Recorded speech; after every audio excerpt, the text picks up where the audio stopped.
And here we go.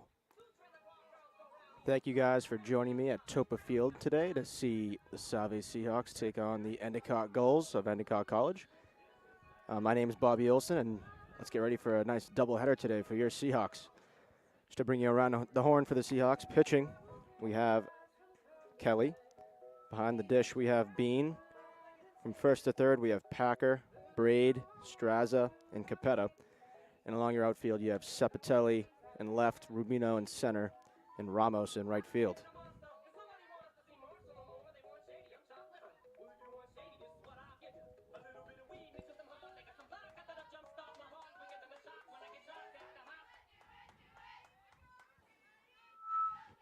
And as Kelly gets ready to deliver her first pitch, brings up the shortstop for your Endicott Gulls, Keelan Spencer.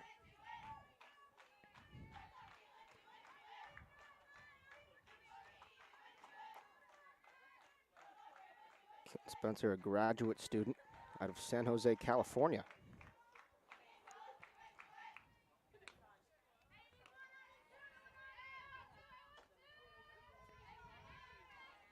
And we are all ready to go here.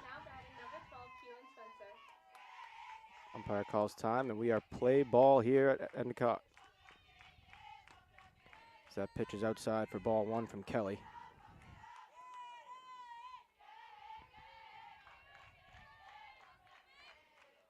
Kelly donning number 28 despite not being that number in your rosters at home, as that ball is fouled back to the screen, but stays in play.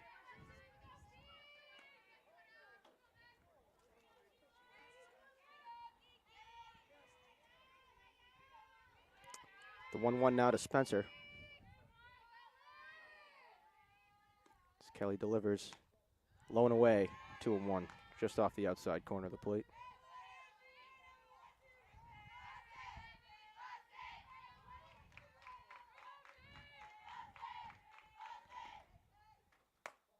That pitch is up high from Kelly. Pushes the count to 3 balls, 1 strike. As the umpire checks first base for the umpire, but it is a no-go, so 3 balls, 1 strike here to Spencer. The first Endicott batter of the day. That pitch is in there for strike 2, bringing the count full to 3 balls, 2 strikes to Spencer, and our first batter of the day.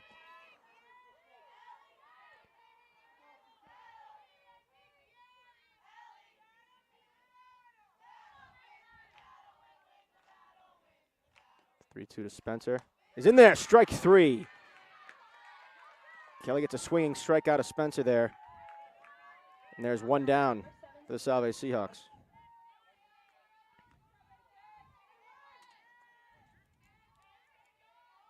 That brings up Katie Watts for your goals. As Kelly delivers, skips one in there for ball 1. Watts is a junior out of Swampscott, Mass. It's the pitch. Foul back to the screen, 1 ball, 1 strike.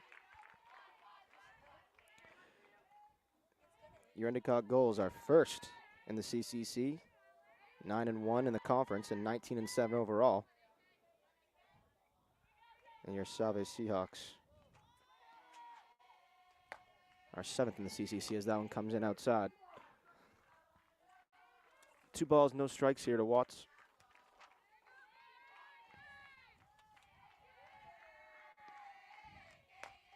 And gets a swing strike there. That one might have been a bit high. But Watts offers. 2 balls, 1 strike.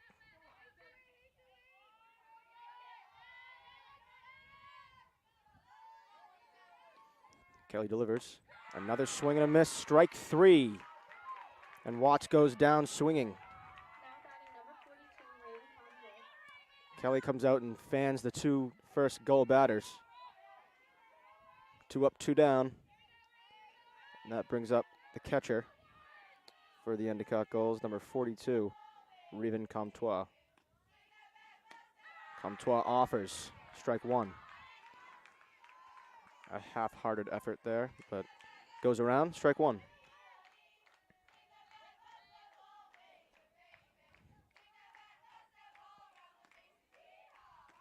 Change up outside, no offer from Comtois, 1-1.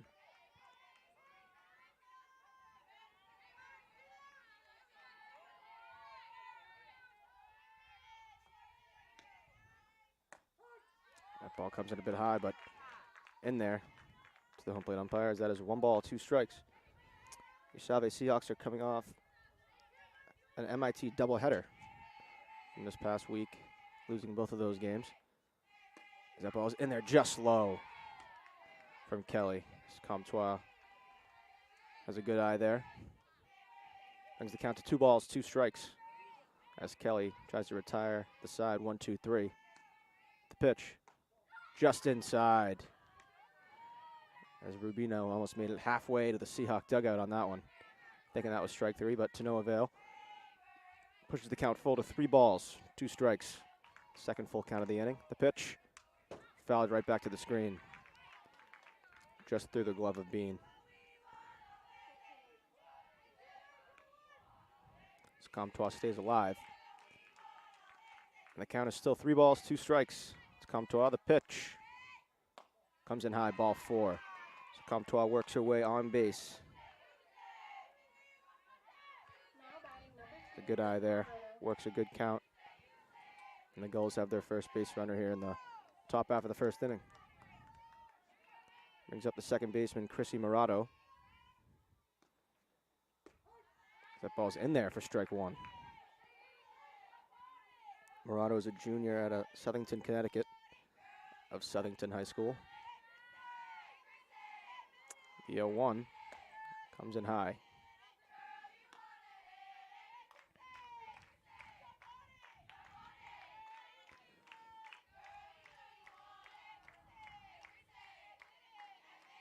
Kelly's 1-1, delivers, strike. Murato swings right through that one as Kelly blows it by her with the heat. Count is 1 ball, 2 strikes. Here's Kelly wasting no time. That ball is popped up, Bean under it, and makes the play. And the Seahawks are able to get through this one with no trouble, as after the top half of the first inning, it's 0-0 between your Gulls and your Seahawks.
Welcome back to Toppa Field here for the CCC matchup between your Salve Seahawks and the Endicott Gulls out of Endicott College. And this brings up Drew Sepatelli, your left fielder. Sepatelli is playing left field today, coming out of Barrington, New Hampshire.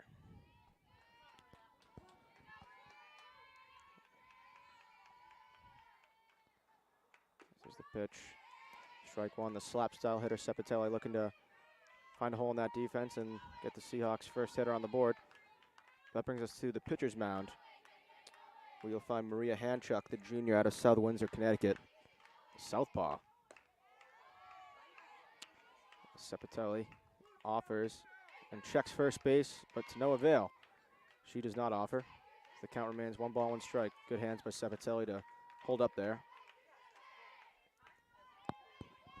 Beautiful day at Toppa Field today. About 55 degrees, but the sun's shining. As Sepatelli swings through that one. Bring our count to 1 ball, 2 strikes.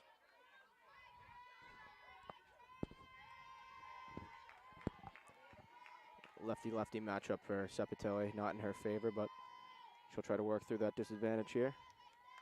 As the 1-2 comes in. And strike 3 call on the inside corner. As Sepitelli goes down looking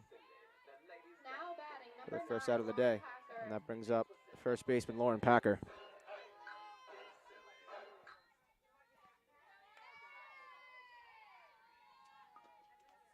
Packer playing third today, senior out of Manchester, Connecticut.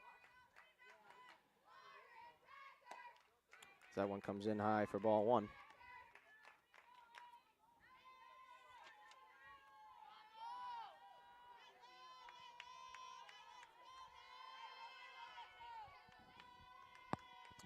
The 1-0 from Endicott is in there for strike 1. His hand Chuck is able to hit the outside corner on that one.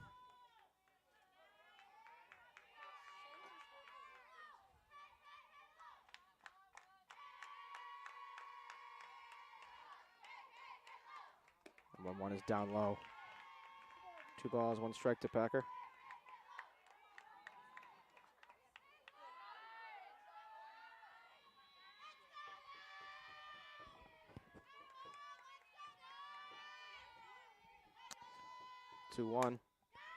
He's belted to left field up in the air. There's Chelak. And she drifts over to foul ground and make the play. This Packer flies out to left for the second out of the inning, and that brings up Christina Braid.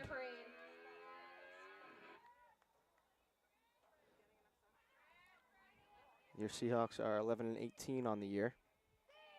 Just 3-7 in the CCC. Braid is able to watch that one go outside, ball 1.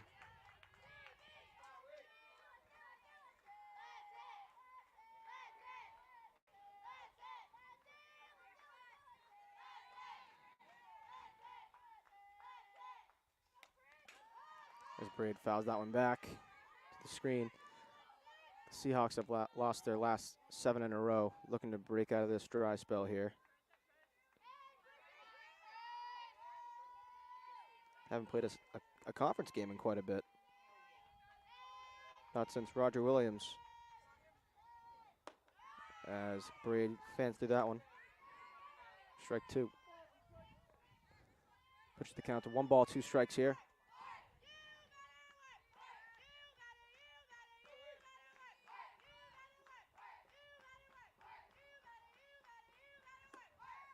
That pitcher's outside from Handchuck.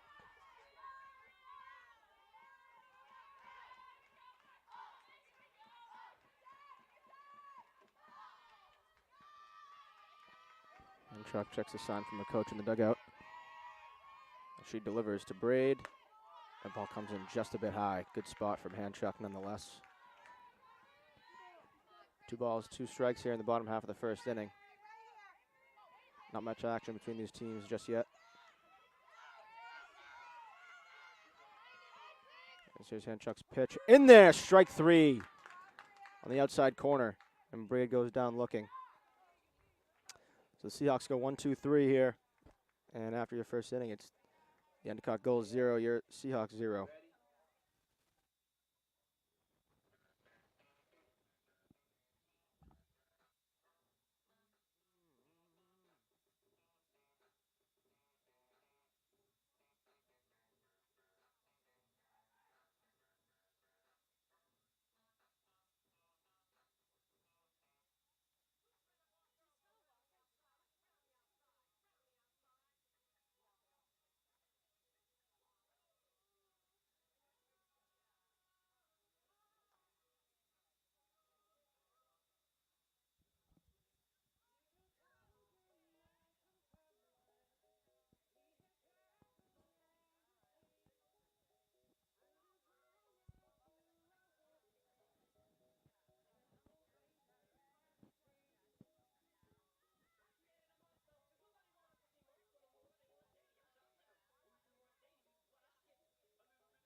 Welcome back to Toppa Field here for this CCC matchup between the Endicott Gulls and the Salve Seahawks.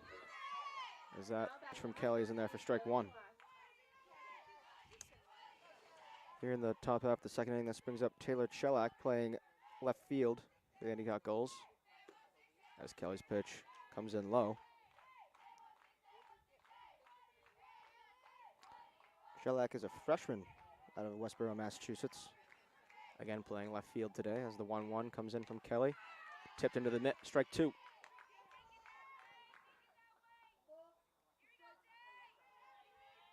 Kelly able to fan the first 2 Gull batters today and looks to make Chelak her third victim. As that one is fought off. As Chelak was a bit jammed there by Kelly, but able to stay alive. 1 ball, 2 strikes.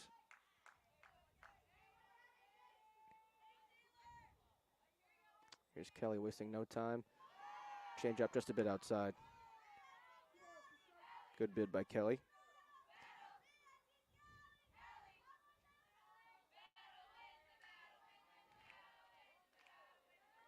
2-2 from Kelly. Strike 3. Able to elevate that one.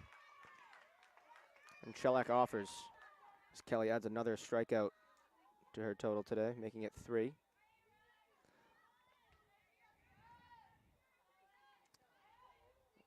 That brings up Riley Gamache, playing third base today, as she fans for strike 1.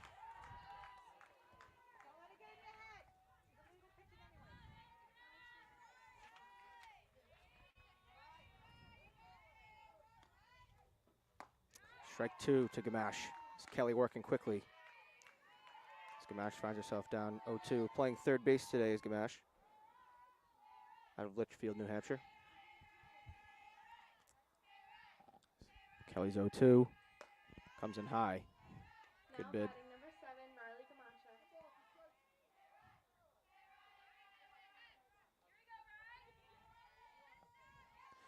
Riley Gamache here, looking to survive this 1-2. As that ball's popped out, slicing foul and gets out of play.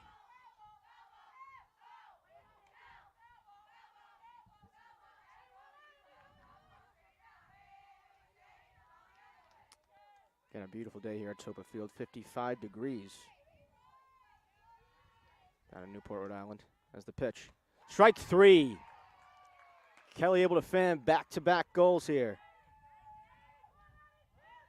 to bring her strikeout total from 2 to 4 in just 2 innings.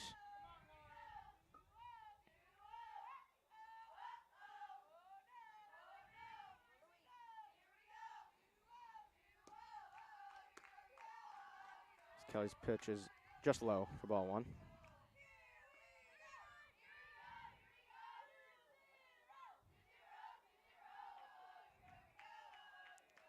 Here's Lauren Masizek. That is driven into the right center gap. Masizek able to touch first, rounding second, heading right to third with great speed. As she slides in there, and the ball gets away. As she thought about going home first, but retreats back to third. But Masizek, the stand-up triple.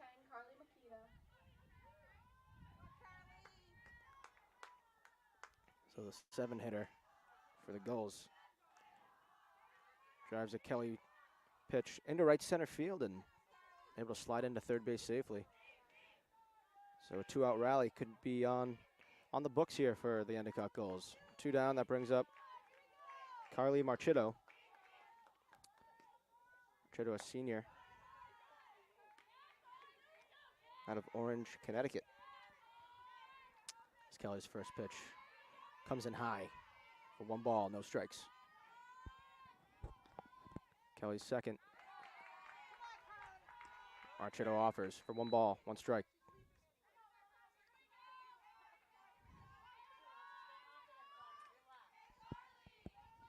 The 1-1 from Kelly.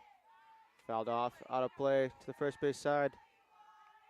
Marchitto finds herself down 1 ball, 2 strikes.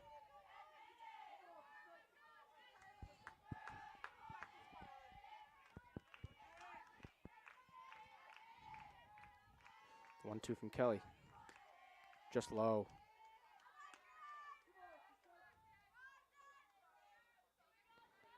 Count 2-2 to Marchitto now. As Alex Kelly looks to fan her 5th.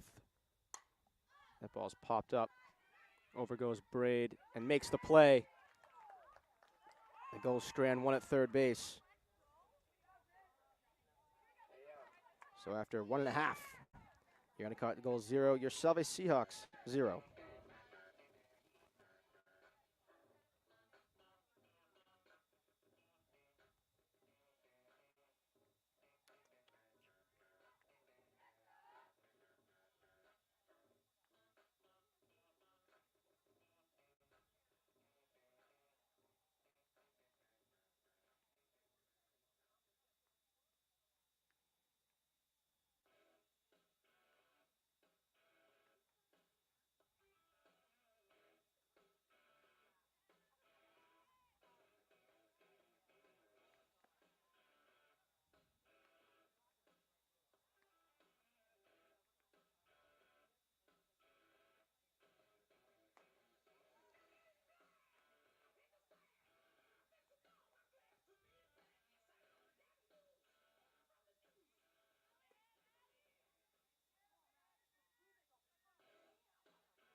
Now batting number 24, Maddie Capetta.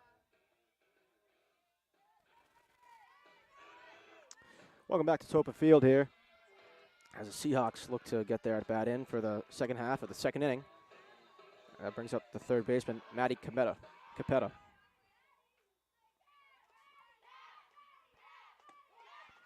Capetta takes strike 1 on the outside corner.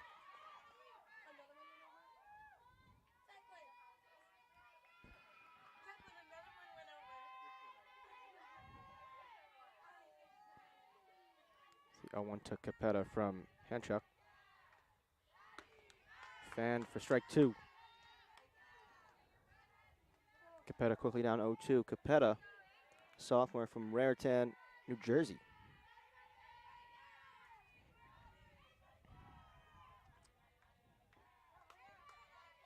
Capetta batting a decent 250 on the year, as Hanchuk's off speed comes in outside.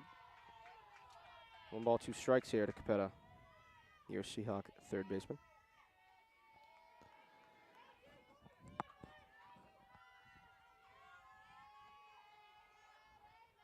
The pitch just outside from Hanchuk. Some decent sliding action on that pitch. Capetta remains alive. 2 balls, 2 strikes.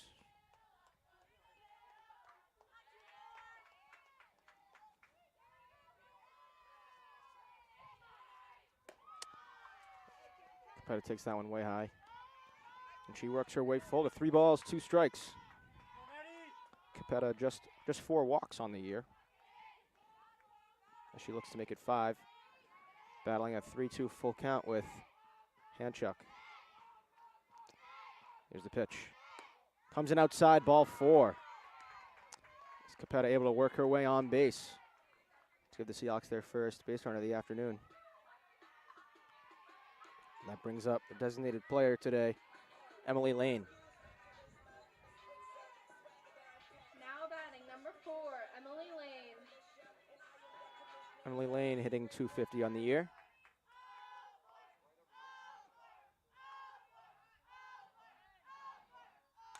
As Lane fouls one back to the screen. Lane is a freshman out of Tinton Falls, New Jersey.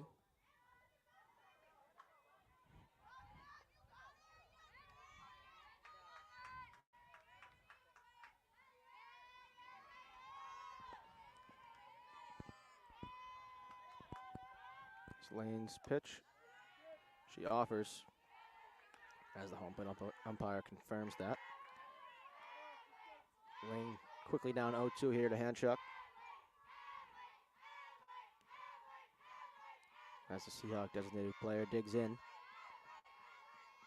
and strikes out. And the snap throw back to first base. Good work from Comtois over to Marchitto, but Capetta able to get in there safely. This brings up the Seahawks center fielder, Francesca Rubino, Number 55, Francesca Rubino. who had ESPN top 10 play last week. Not officially, but in our books in the sports information department. As Rubino takes one down low. The ball 1.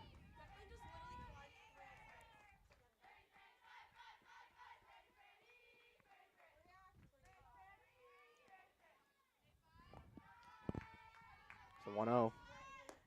Rubino takes strike 1. Just over the outside corner. Makes the count to 1 ball, 1 strike.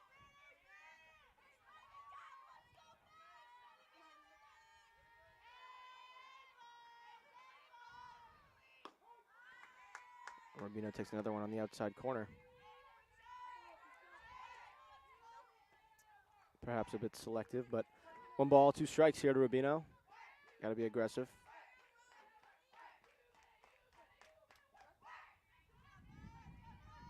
As the pitch. Rubino cuts, but first base is occupied. No drop third there, and Rubino goes down swinging.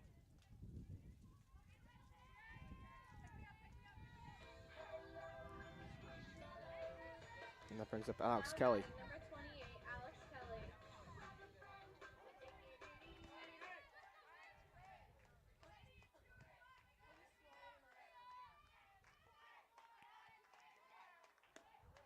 Kelly fans on the first pitch. Strike 1. Kelly looking to help herself out here as starting pitcher for the Seahawks and also batting the 7 hole.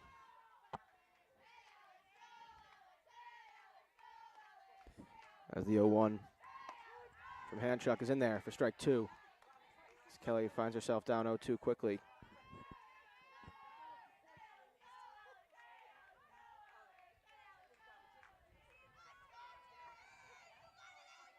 And the 0-2 from Handchuck.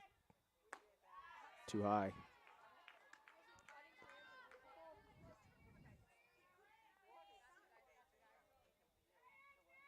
Kelly batting .310 this year in 29 at-bats. But she strikes out here. As Handchuck able to add 3 strikeouts to her total here. She has fanned 5 Seahawks, but after 2 innings, the Endicott Gull 0, your Salve Seahawks 0. Be back after this.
Welcome back to Toppa Field. I'm Bobby Olson bringing you some CCC softball action between the Endicott Gulls and your Salve Seahawks.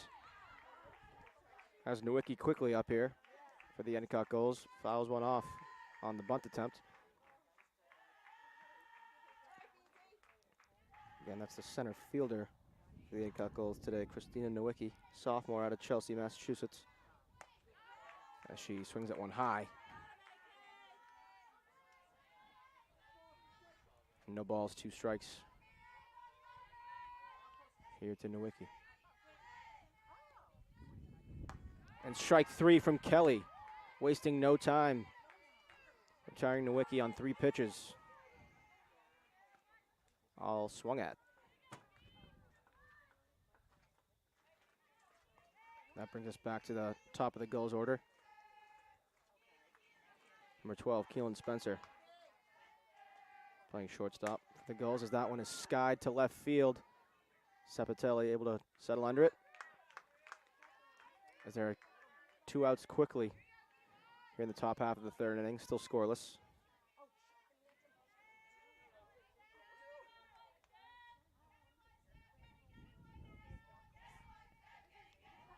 That brings up the designated player, Katie Watts.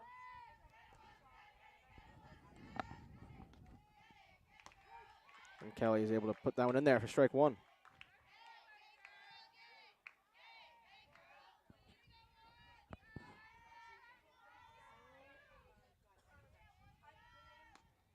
Pitch from Kelly. Change up through into center field. As the Gulls get their 2nd hit of the day. Past the dive of Braid. And Watts able to work her way on base with a single. With 2 outs here in the top of the 3rd. That brings up the catcher for the Gulls, Raven Comtois.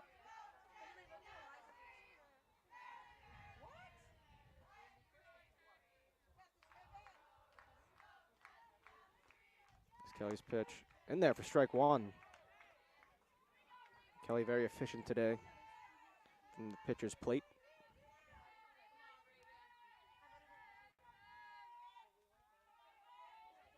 Just surrendering 2 hits and a walk. Through 2 2/3 of work as that was fell back to the screen by Comtois, and she's down 0-2 in the count.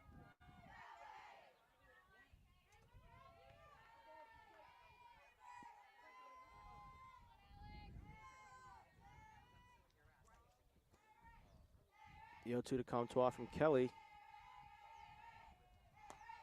is just outside with good sliding action. Just unable to cut through some of the zone there. As the umpire checks the first baseman to see if Comtois offered, to no avail. And the 1-2 from Kelly. Grounded through into left field. So back-to-back singles for the Gulls here from Watts and Comtois. That brings up second baseman Chrissy Murado. As the Gulls have somewhat of a 2-out rally here in the top half of the 3rd. As that one is in on the inside corner. Murado able to foul that off to the screen. As Kelly it's another first pitch strike. Most important pitch you can throw. That one is drilled to left field. Sapatelli going back, makes the play. Now will retire the side for the Gulls despite back-to-back singles. We are still scoreless after the top of the 3rd. 0-0 between the Gulls and the Seahawks.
Welcome back to Toppa Field for some CCC softball action. I'm Bobby Olson. And the Seahawks, bottom of the order, will kick us off in the bottom of the 3rd as that brings up freshman right fielder Katie Ramos.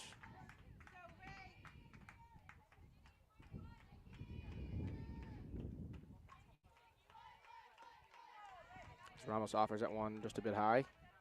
Ball's 1 strike. Seahawks through 7 batters. Just the walk from Capetta, but no hits as of late. Ramos squares but pulls back as that comes in a bit high. 1 ball, 1 strike to Ramos from hand check.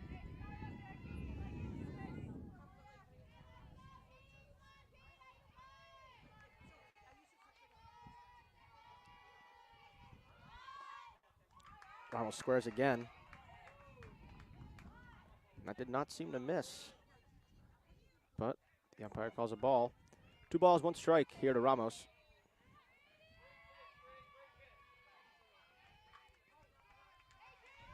Ramos works her way up in the box, perhaps looking to square up again. Does not, swings away, and that's fouled back to the screen. 2 balls, 2 strikes here to Ramos from hand check. Already with 5 strikeouts through 2 innings of work.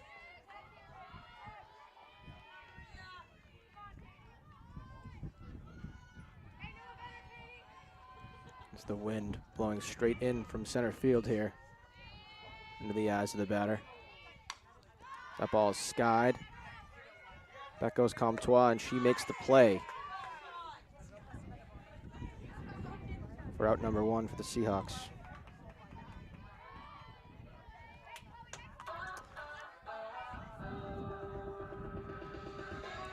So after 1 out, that brings up the 9th hitter, wearing number 8, Chloe Bean.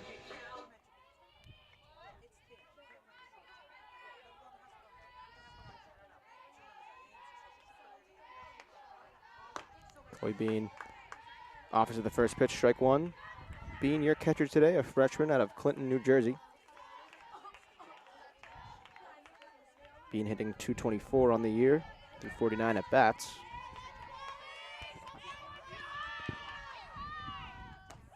And she takes that one high. 1 ball, 1 strike.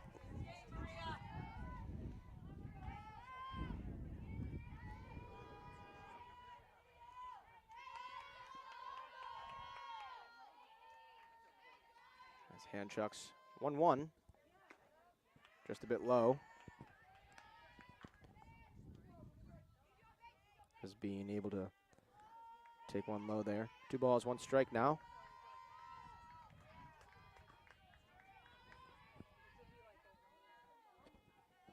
And Chuck's pitch offered at by Bean. Just a bit high, but 2 balls, 2 strikes now to the Seahawk catcher.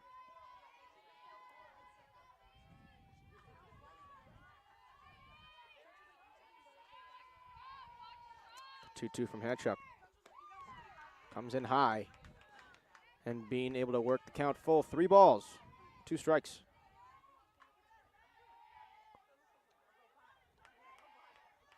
Seahawks just the 1 base runner in the bottom of the 2nd after a Capetta walk, which was also a full count.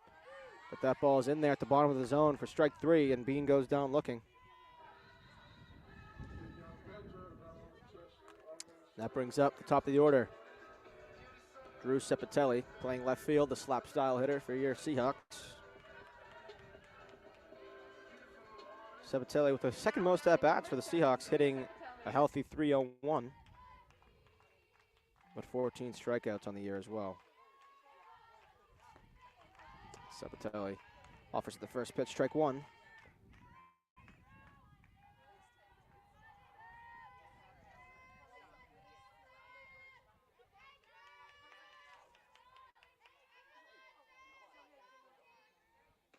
Cepitelli offers on the next. Finds herself down 0-2 very quickly. Cepitelli 2nd on the Seahawks in hits with 22, just behind Lauren Packer with 28, who sits in the on-deck circle. And Cepitelli, the 0-2 skied into foul territory, and over to make the play is Masizik, but gets out of play.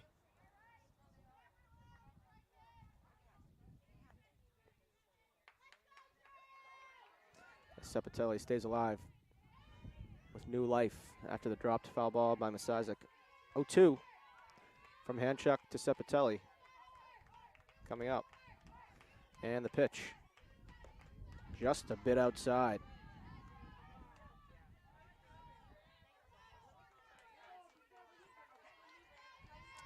The wind really to come in from center field, really starting to do so, which might keep some balls in the yard here. As Cepitelli able to bloop one into shallow center field, but in comes Nowicki to make the play, and the inning is over.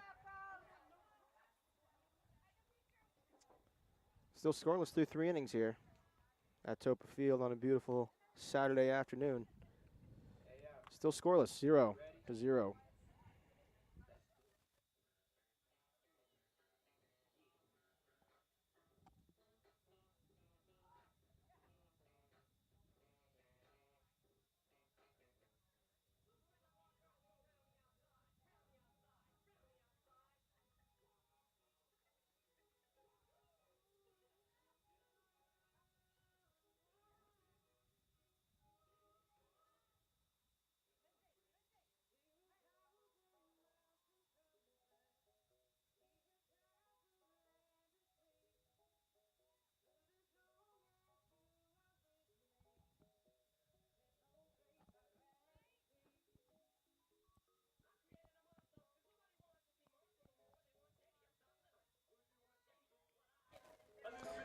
Welcome back to Toppa Field. I'm Bobby Olson bringing you the call on some CCC softball action between the Endicott Gulls and your Salve Seahawks. As the Gulls come up to plate on the first pitch, is retired by Strazza over at short. That was Taylor Shellac. Now batting number 7, Riley Camacho.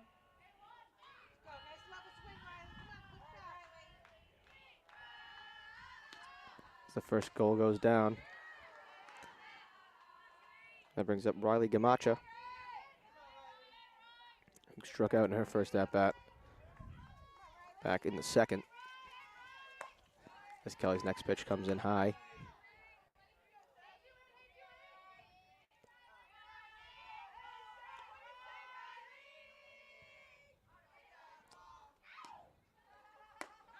Next pitch from Kelly, sliding action, and Gamacha offers. The count is now 1 ball, 2 strikes here to Gamacha, looking to avoid striking out for the second time. And cannot do so, as that is on the inside corner from Kelly. Strike 3 to Gamacha.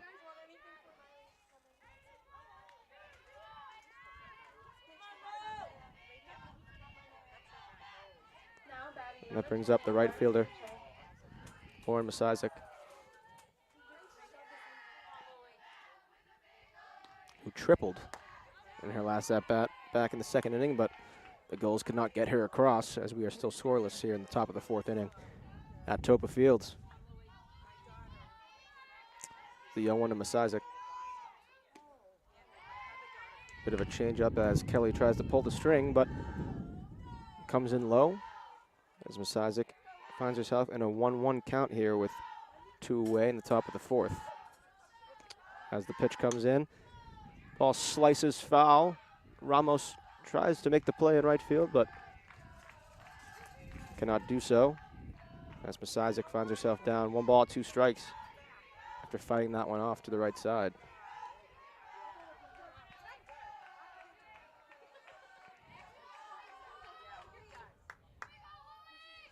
One, 2. Right up the middle off the glove of Kelly, but able to make the play is Strazza. As Kelly nipped on the glove, but all smiles, seems to be okay. As Strazza able to make the play, and after the top of the 4th, we are still scoreless. Endicott Gulls 0, your Salve Seahawks 0. We'll be back after this.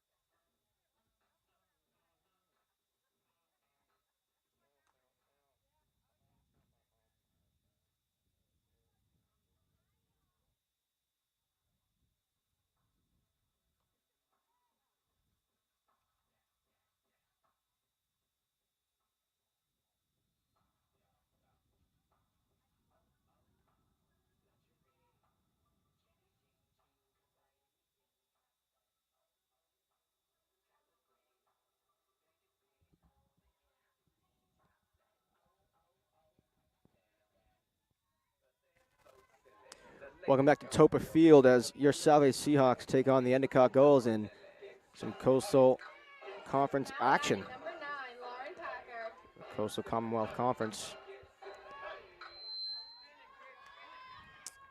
So that brings up Seahawk first baseman Lauren Packer.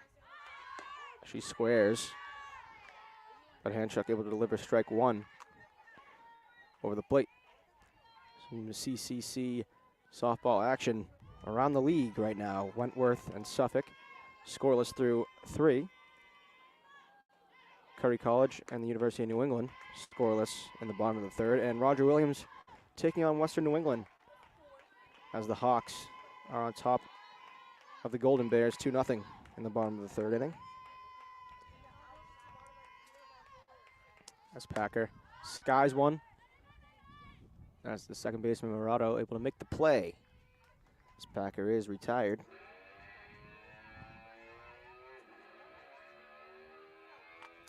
And Motley Crew means Christian Braid is your Seahawk batter. Now batting number 16.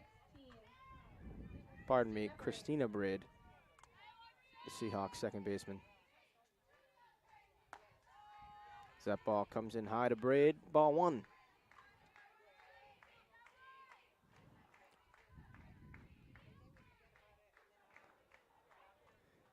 Braid struck out looking on her first at bat back in the first. As that ball's on the outside corner. Strike one. Working quickly here as we are already in the bottom of the fourth through 40 minutes of softball action here at Toppa Field. 1-1 to Braid as the Seahawks still search for their first hit. As that is fouled back to the screen by Braid. As she finds herself in a 1-2 hole here to Handchuck.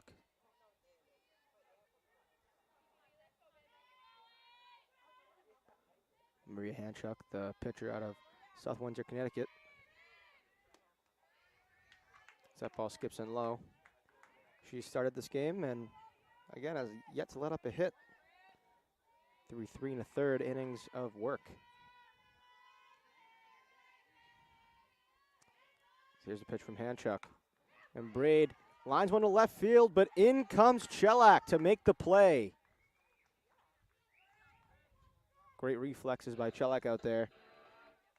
And there are 2 down for your Seahawks. 24, Maddie Capetta. Great play by Chelak to be ready for that one. Not an easy play, but makes the catch at her knees. That makes the second out of the inning, and up comes Maddie Capetta, the sole base runner for the Seahawks, as she worked her way on with a walk back in the bottom of the second. As that ball comes in, ball one.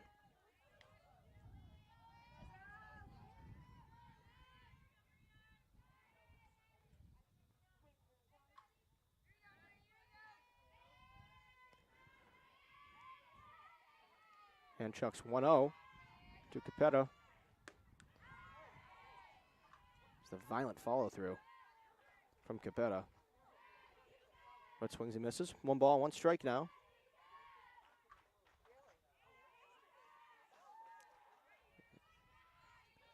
Here we are on the bottom of the 4th inning, still scoreless between the Gulls and the Seahawks.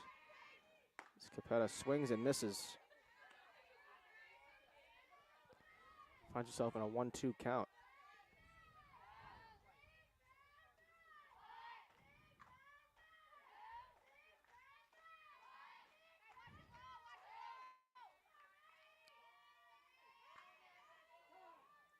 Capetta calls time. Handchuck checked her wrist for the sign. But Capetta wanted a second to rest her eyes and focus up on this 1-2 count here. This pitch from Handchuck. In there for strike 3. As Handchuck adds another one. The Seahawks still hitless through 4 innings. The score still 0-0.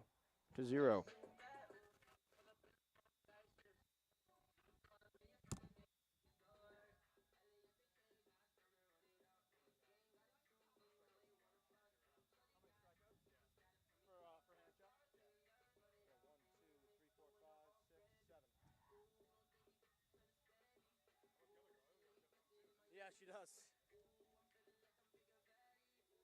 She's at 1, 2, 3, 4, 5, 6. No, just one looking.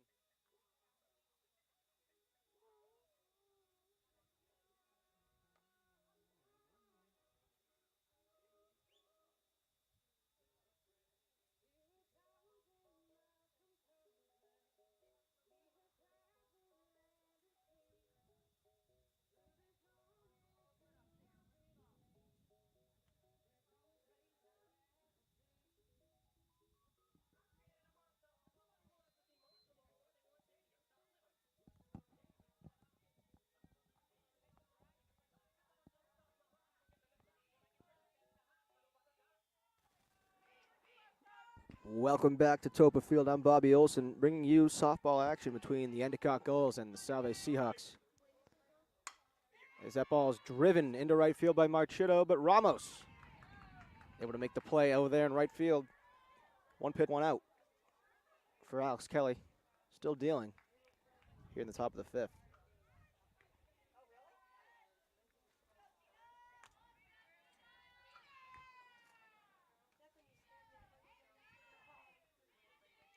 That brings up Christina Nowicki out of Chelsea, Massachusetts.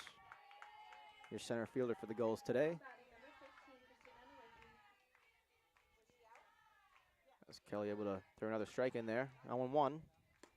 And another one in there at the top of the zone.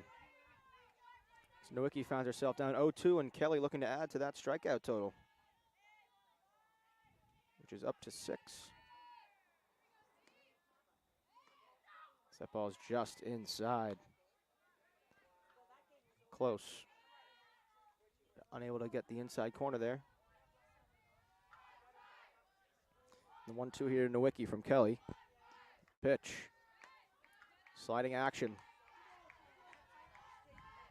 But crosses the plate outside. As Nowicki and a 2-2 count in a battle with Kelly. Nowicki struck out in her first at bat in the third.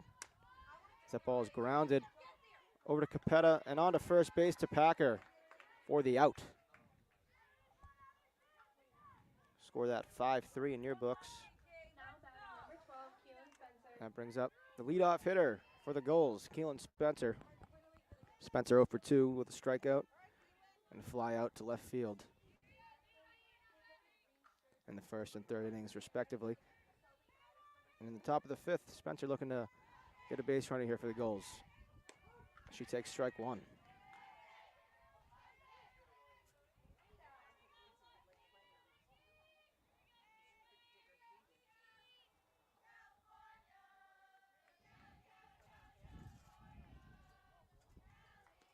Pitch to Spencer. She squares but pulls back as it comes in low from Kelly. And it is now 1 ball, 1 strike to Spencer.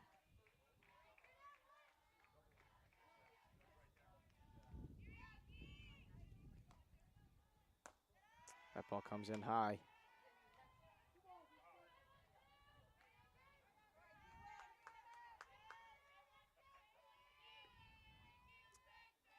The Gulls shortstop digs in.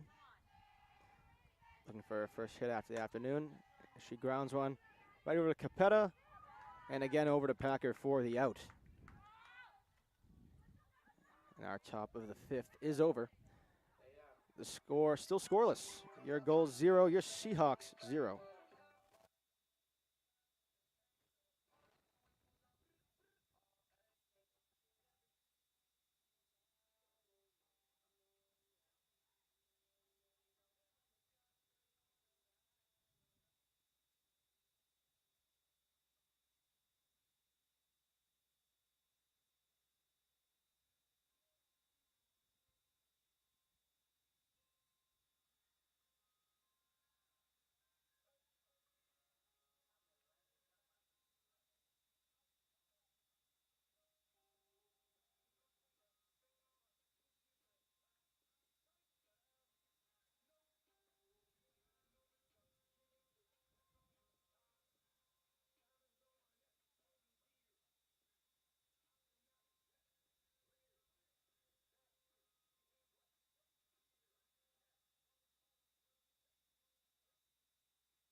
Welcome back to Toppa Field as your Salve Regina Seahawks take on the Endicott Gulls of Endicott College here in the bottom of the fifth, still scoreless. As Lane offers for strike one. Again, Endicott at 9-1 in the conference at the top of the CCC. Salve Regina in 7th at 3-7, but could shake up the standings here with an upset win over the Gulls.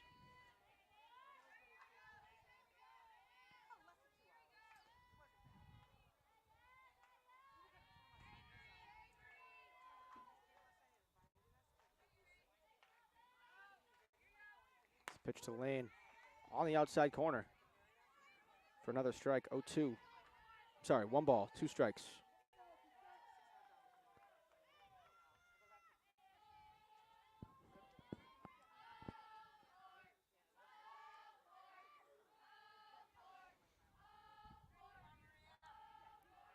Emily Lane, just the lone at bat in the second inning, was a strikeout. And another one for Lane as Handchuck adds to her total.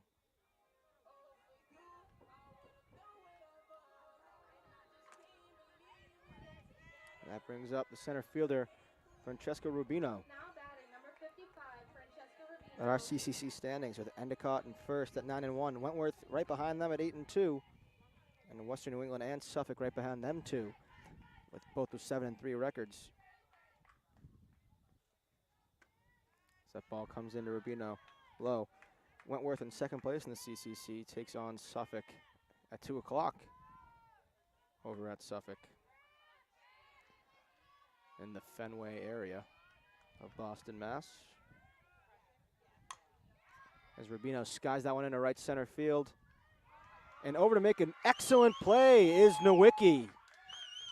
The Endicott Gulls. As Rubino gets a taste of her own medicine, having robbed plenty of hitters this season. But a spectacular play from Nowicki out in center field. Now batting number 28, Alex Kelly. She takes a hit away from the Seahawks, and that brings up the pitcher, Alex Kelly.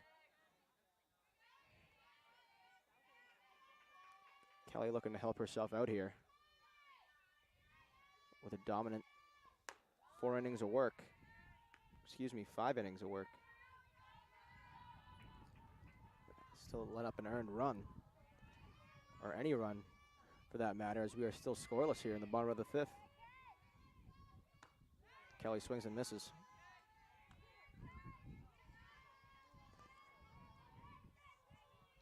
She finds herself in a 1-on-1 battle with the opposing pitcher, Maria Handchuck. Still in the midst of her no-hit bid. As Kelly fans it one high. 1 ball, 2 strikes. As Coach Mulcairn calms her down and says, don't swing at that one. That's just a bit too high for you. The 1-2 to Kelly, fouled off to the screen on the right side.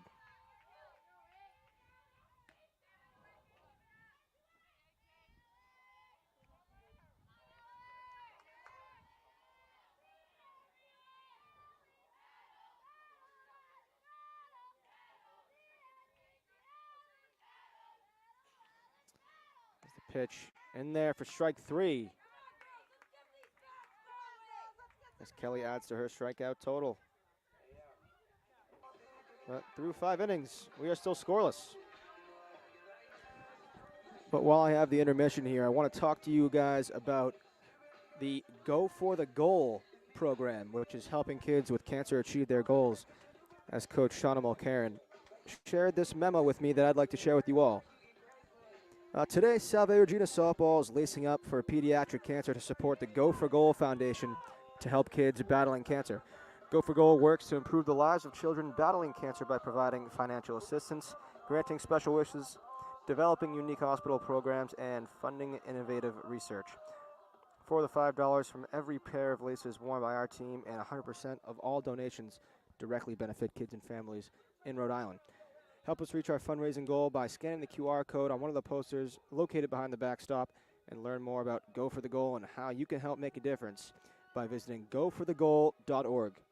So thank you, Coach Mulcairn, for sharing that awesome cause with us. And if you guys viewing from home would like any information on Go for the Goal, again, you can visit the website goforthegoal.org or ask one of your friends here playing today to send you a picture of that QR code located around the backstop here at Toppa Field.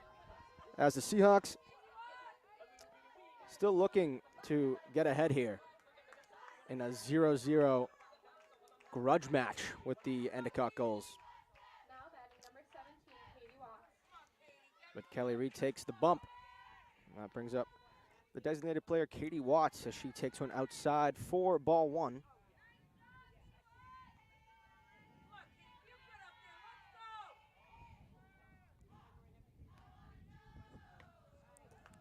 As Watts takes one down low for ball one.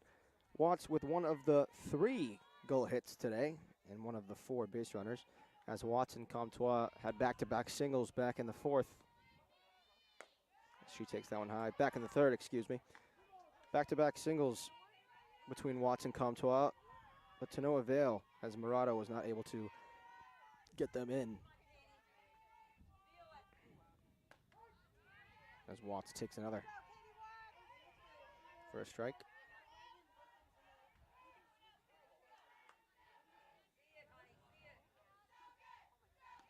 And here's the pitch. Watts takes it, ball 4. Able to work her way on again. As the leadoff Gull batter is on. First time that has happened today. As here comes the Gull catcher, Raven Comtois. 1 for 1 today with a walk in the 1st and a single in the 3rd. Cut and a miss. And a changeup from Kelly. Seahawks would like nothing more than a double play here. Perhaps a ground ball up the middle to either Strazza or Braid. There's the pitch to Comtois. Right on the inside corner. Excellent location by Kelly. Tough to do anything with that pitch, as Comtois takes her stance rather close to the plate. There's no balls, 2 strikes to Comtois from Kelly. The pitch outside. Good eye there from Comtois.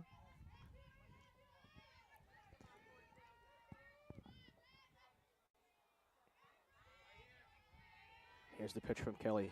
Big out here if she can get it. As that ball comes in high. Comtois working a good, healthy count here. 2 balls, 2 strikes to the Gull catcher. Has by far been the best goal hitter of the day. Again, 1 for 1 with a walk and a single. Here's the pitch. Flied out to right field. Ramos making her way to her left and able to make the play. So Ramos able to make the play, but wanders out of play. And by rule, the runner on first base is granted second base. Good eyes from the umpire there, able to see that.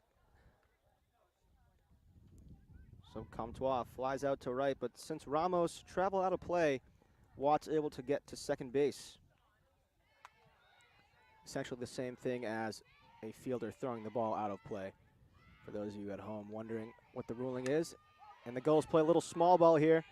Able to advance Watts to third on the bunt from Murata.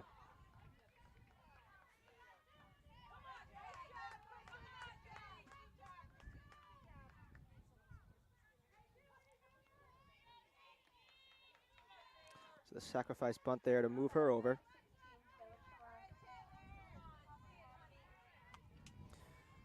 And Shellac up here. Able to into center field. Rubino makes the play! Rubino! Another excellent play from Rubino. Takes a run away from the Gulls. Nothing out of the ordinary from Rubino there, as she takes another hit away from the Gulls, and we stay scoreless here in the top of the 6th. Going into the bottom of the sixth, 0-0.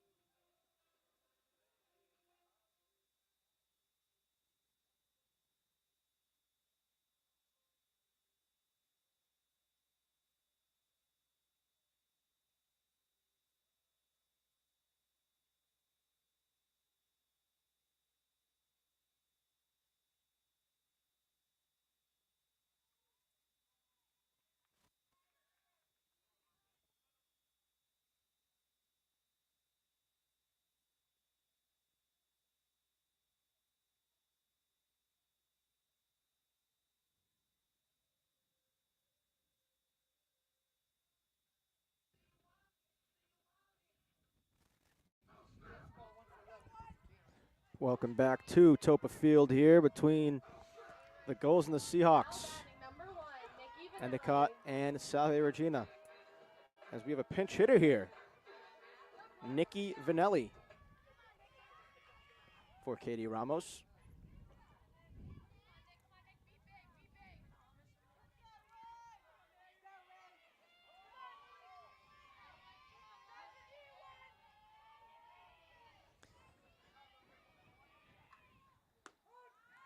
That pitch is in there for strike one in the outside corner from Hanchuk. Still in the midst of her no-hit bid, but the senior Nikki Vanelli looking to change that out of Quakertown, Pennsylvania.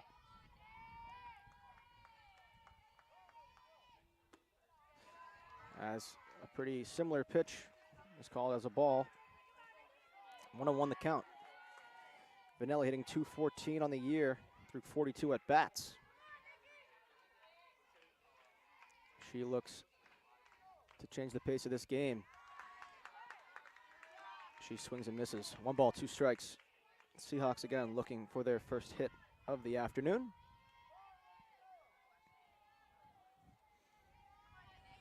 The 1-2 from Hanchuk. Fouled up and out of play.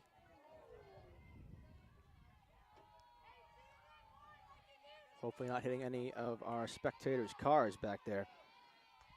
But Vanelli able to stay alive. See if the Seahawks can use some of this veteran experience to try and get on the board here in the bottom of the sixth.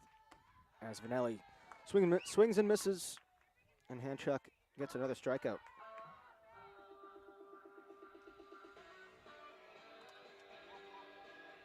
Now batting number 8, Chloe Bean. And that brings up the Seahawk catcher, number 8, Chloe Bean. Bean with just the 1 at bat in the third, struck out.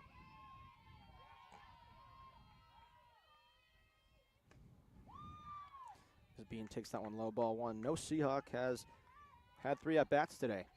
That's how efficiently Hanchuk has been working.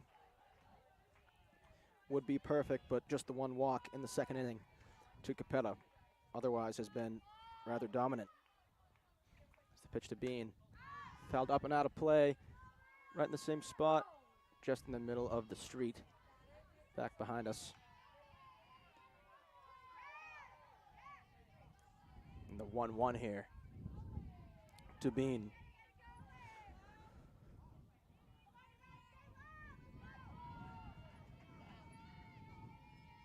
Pitch, low. 2 balls, 1 strike here to Bean.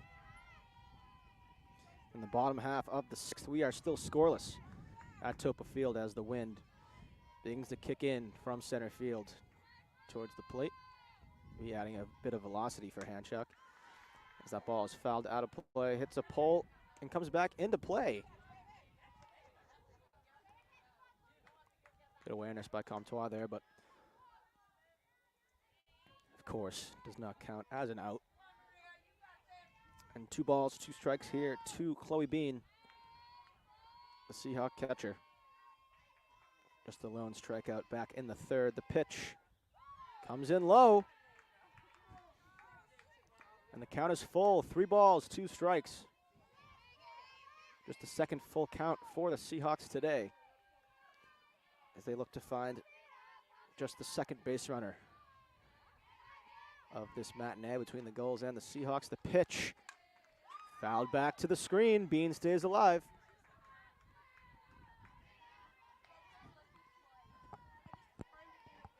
Bean has caught an excellent game for Alex Kelly, who's doing her best two-way impression, batting and hitting today for your Seahawks. But the 3-2 to Bean, and what is a big at-bat. The changeup way out in front as Bean fouls it into the spectators along the third baseline. Hope everyone is all right, as that was a rocket from Bean as she caught herself on her front foot of that pitch. But stays alive, working an excellent at-bat here against Hanchuk.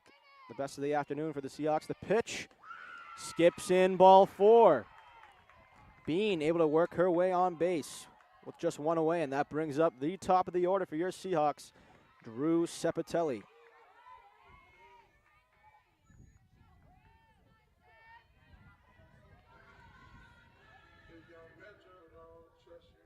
Now batting number 7, Drew Sepitelli. Drew Sepitelli, the slap-style hitter for your Seahawks. And she's able to line one up the middle, but playing shallow is Nowicki on to first base. Not in time. Looking to double up Bean over there at first base, but Sepitelli makes pretty good contact just right at the center fielder Nowicki.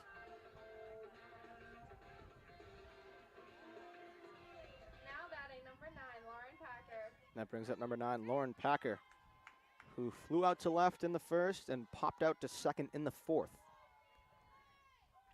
She looks to get the Seahawks rally going here with 2 outs as that pitch is in there.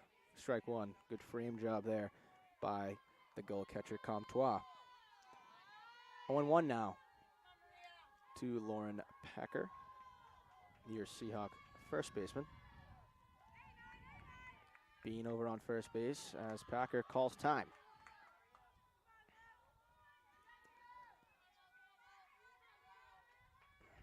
The pitch. Bit low, but umpire says strike 2. No balls, 2 strikes here to the Seahawk first baseman Lauren Packer, as Maria Hanchuk continues to deal here against the Seahawks. Just the 2 walks on the day otherwise. Retired the rest. As here's Packer. Swings. Takes a weird hop on the Seahawk infield. Quite the hop on the Seahawk infield. And Packer gets in into first base with a single. Quite the hop. Not sure what that hit in the hole between short and second base, but runner on second base and first base for the Seahawks, and that brings up Christina Braid, second baseman for the Seahawks, looking to drive in the first run of the afternoon. She takes strike 1. Big lead from Chloe Bean over there on second base. Taking a big secondary because the Seahawks likely going to be aggressive on the base paths here. Their first runner on second base today. That ball's in there for strike 2. Bean almost caught in a rundown there, but able to retreat safely to second base. Don't want to make the third out there. Here's the 0-2 to Christina Braid. The strikeout in the first, line out to left field in the fourth. The 0-2 from Hanchuk on the way here. And the delivery, the pitch outside. They will check. And she did offer at the pitch. Strike 3 call from the base umpire. A rare occurrence there, as our base umpire says that Braid did offer. And that will be our third out of the inning, but your Seahawks still tied with the goals here. 0-0 through 6th, top of the 7th coming up.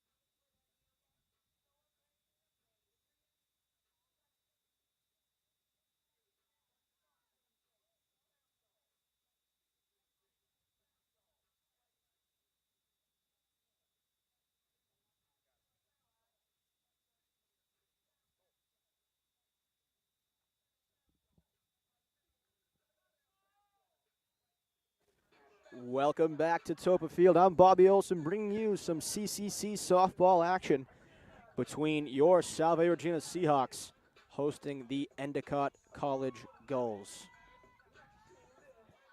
Some substitutions for you. Back in right field, Katie Ramos after Nikki Vanelli pinch hit.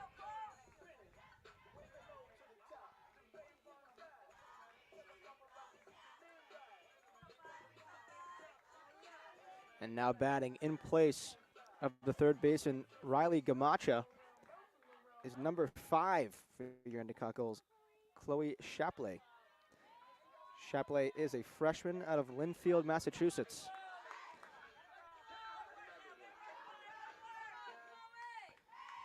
And Alex Kelly back here for the top of the 7th.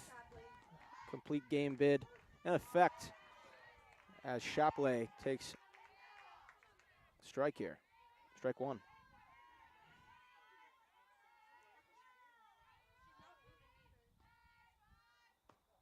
Shapley takes one outside from Kelly.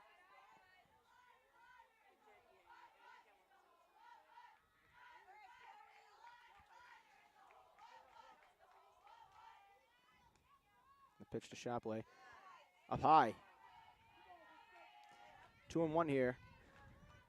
As Kelly enters her 7th inning of work here. 2-1 to Shapley, the pinch hitter.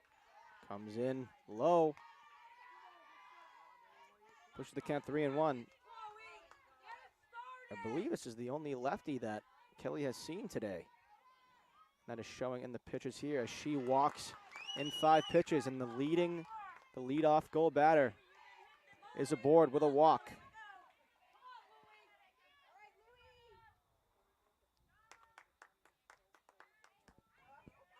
And just like that, Riley Gamacha right back in to pinch run.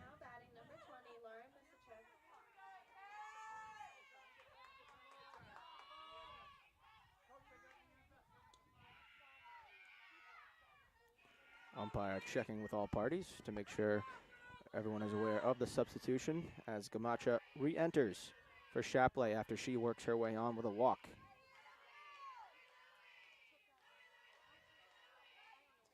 And as we get settled here, that brings up Lauren Masizik, the right fielder for the Gulls. Again, Masizik with the triple back in the 2nd inning. As that is lined to short. Play made on to first base, doubled up. What a play from Strazza over at short. Able to double up Gamacha, who did not freeze on a line. And the Gulls rally ends quickly with 2 outs and 1 play. Now batting number 10, Carly Marquito.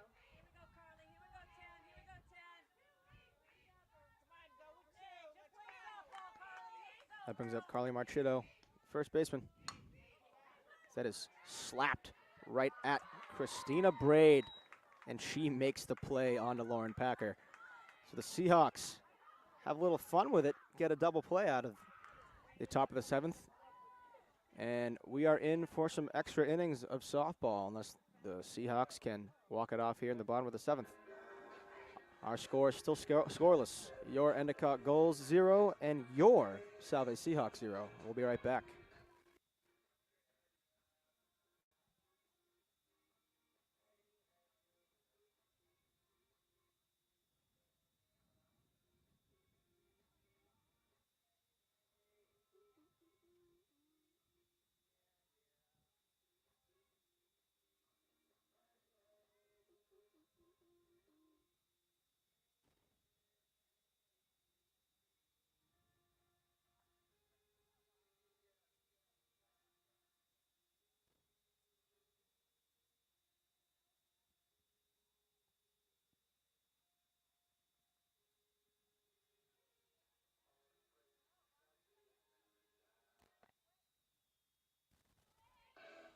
Welcome back to Toppa Field as your Salve Seahawks take on the Endicott Gulls here in the bottom of the 7th. As the first place CCC Gulls looking to avoid the upset with the Salve Seahawks here. as Madison Capetta leads us off and fouls one back to the screen.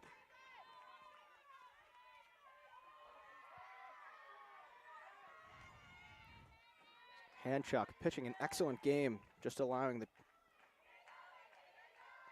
3 base runners today, as Packer able to break up the no-hit bid back in the bottom of the 6th with a single.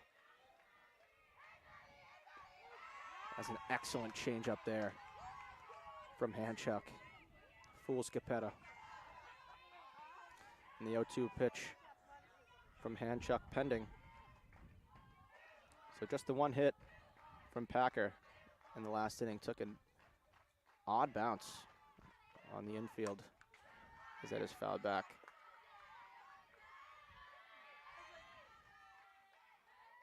Still unsure as to what might have caused that ball to bounce the way it did, but Packer able to break up the no-hitter from Hanchuk, and we are still scoreless here nonetheless, as the 0-2 to Capetta on the way. The pitch comes in low and outside.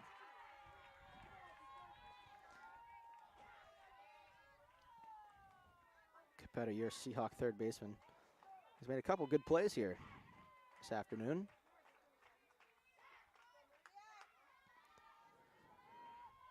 Here's the 1-2 to Capetta.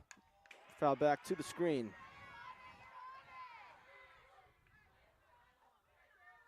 As you see some rally visors in the Seahawk dugout. The 1-2 to the leadoff Seahawk batter, Maddie Capetta. Hanchuk continues to deal. The pitch. Change up, Capetta out in front. Grounded to Gamacha, over to first base is Marchetto making the play on a good stretch. And Capetta is retired, 5-3 in your books at home. And that brings up the designated player, Emily Lane. 2 tough at-bats today, making the first out of the 2nd and the 5th innings with strikeouts. Looking to turn the tide here is Lane as she swings and misses. 4 strike 1.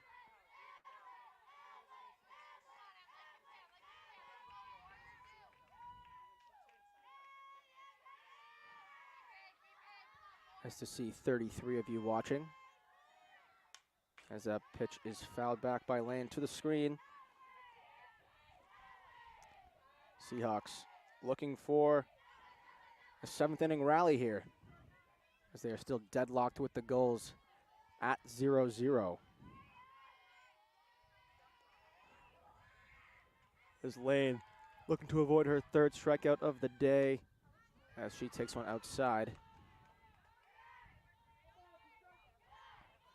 But she would not be alone in that department, as Hanchuk has dealt today a plethora of strikeouts, 10 and counting.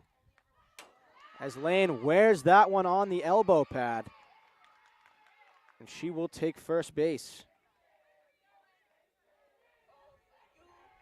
As the off-speed pitch rides in on Lane, and she is able to take first base. And that is the winning run over there, is Lane. And that brings up Rubino, who has saved a run of her own today on yet another highlight play with a spectacular diving catch in center field. As she swings and misses on a tough cut for the first strike of the at-bat. Healthy hack, nonetheless. Let's see if Rubino can drive a gap here and bring in Lane for the Seahawks to walk this thing off. Strike 2 now. Rubino the strikeout in the 2nd, and a fly out to center field in the 5th. So Rubino takes her time, as she knows how important this at-bat is, just like all of us do. The 0-2 to Rubino from Hanchuk, as fouled out of play off the screen.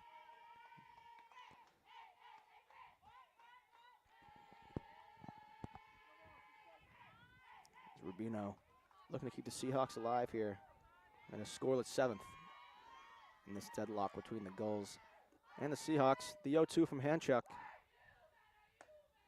Just outside as Lane draws a snap throw from Comtois, which escapes into right field, but she remains at first base as she is the winning run. Can't be too aggressive over there. Seems like Coach Mulcairn supports that decision of her not going. Again, being cautious over there as Rubino takes the ball low. Lane stays put. As the count is now 2 balls, 2 strikes. Handchuck still dealing here. Again, just the 1 hit to Lauren Packer back in the 6th. And 2 walks and a hit by pitch. The pitch to Rubino, fouled back to the screen. She stays alive.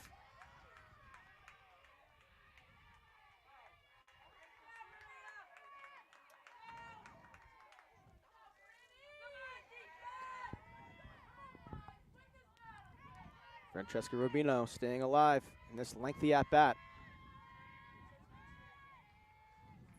As this is the 8th pitch to Rubino. Fouls it off. Drives that ball way into foul territory. It may have landed in Middletown. Still 2-2 here. Pardon me, the 10th pitch of this at-bat. As Rubino looks to stay alive here. 2-2. The changeup on his second base. Is Handchuck able to make the play? An excellent scoop by Spencer there at short. Fielder's choice for Rubino.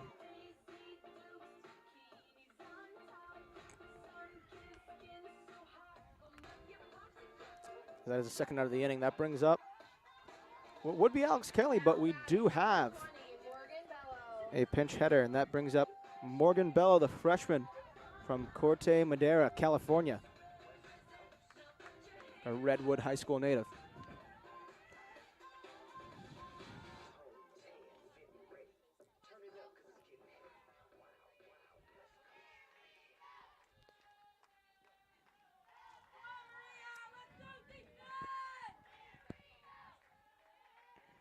So Bello looking to make her first impression on the game today. It's the pitch. Swings at 1 high. And Coach Mulcairn says to keep your composure. As Handchuck, perhaps a bit fatigued, working her 7th inning of work. Of course, has been dominant nonetheless, but Seahawks don't need to be helping her out with swinging at pitches like that. As she's able to take the same pitch high. And it is a ball. 1 ball, 1 strike here to Bello. The winning run, Rubino at first base. Who just recently grounded into the fielder's choice. Bello fouls that one back and out of play. As that bounces into the street.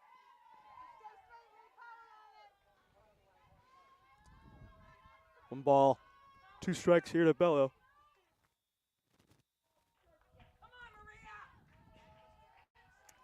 As Handchuck checks her sign. Bello readies the pitch.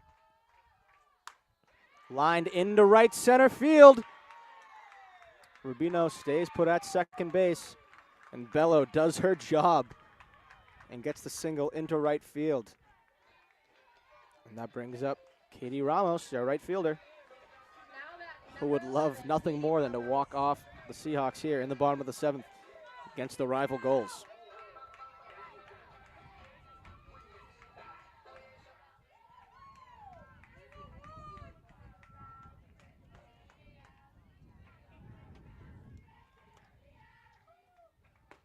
Ramos takes strike 1 in the outside corner. Nothing wrong with that. That's why you get 3 strikes.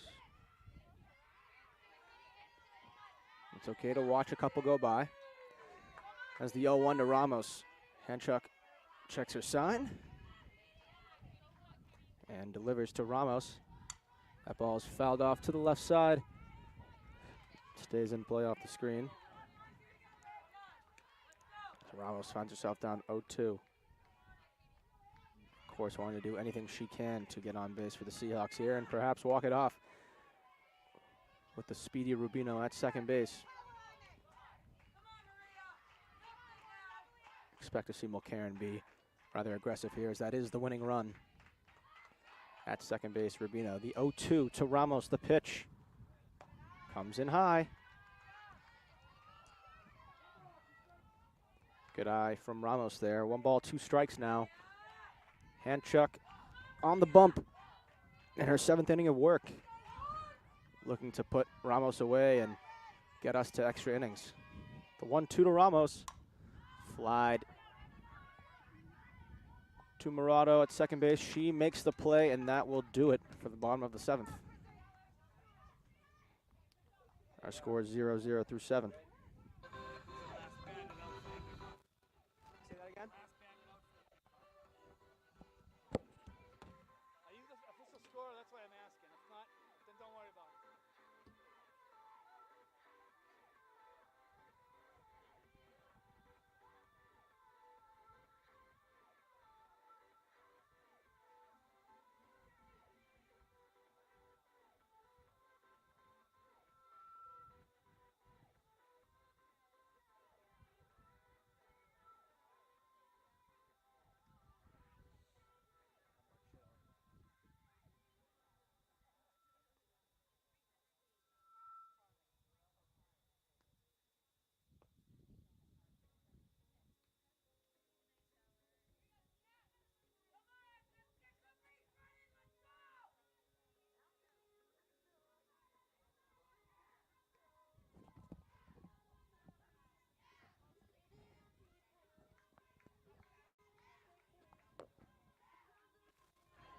Welcome back to the Toppa Field, and who doesn't love free softball? Top of the 8th inning in this softball matinee matchup between the Endicott Gulls and the Salve Seahawks. Free softball, as they say. As the umpire double checks to make sure that our ghost runner at second base was the last out, and that is number 10, Cully Marchitto, over at second base, because extra inning rules mean you get a free runner at second base to start. And you see teams play a lot of small ball, as the Gulls do here. As Nowicki, is able to bunt over Marchitto to third base. And the Gulls have a runner at third base, which would be the go-ahead run. And that is Carly Marchitto, and that brings up the leadoff batter, the graduate student, Keelan Spencer.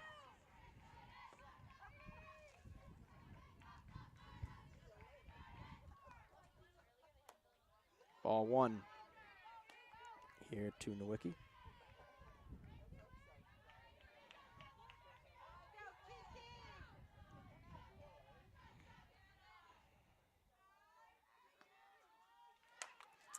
That ball is skied into shallow right field. In comes Ramos. The play, the tag, the throw from Ramos. She is out! What a play from Ramos! Able to double up. Spencer on the catch, and Marchitto trying to slide into home plate. But Ramos with an excellent play to make the catch, make the throw, and credit to Bean on the tag, as the Seahawks make an excellent defensive play. As the score remains scoreless, 0-0, in what has been a game of excellent defense, excellent pitching, excellent defense, notably by Rubino taking away a run. And there is Katie Ramos, the freshman presence out there in right field, able to double up the Gulls. And now the Seahawks just need one to walk this thing off. I mean, we won't even take a break. That was just an excellent play.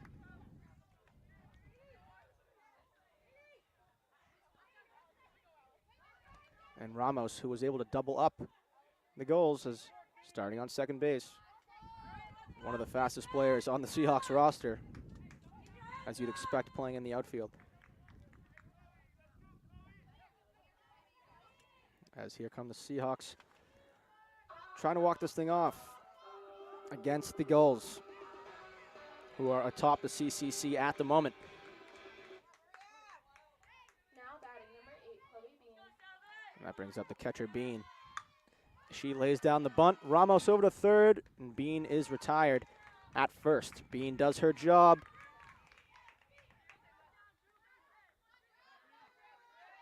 Of course, that is the first out of our inning here.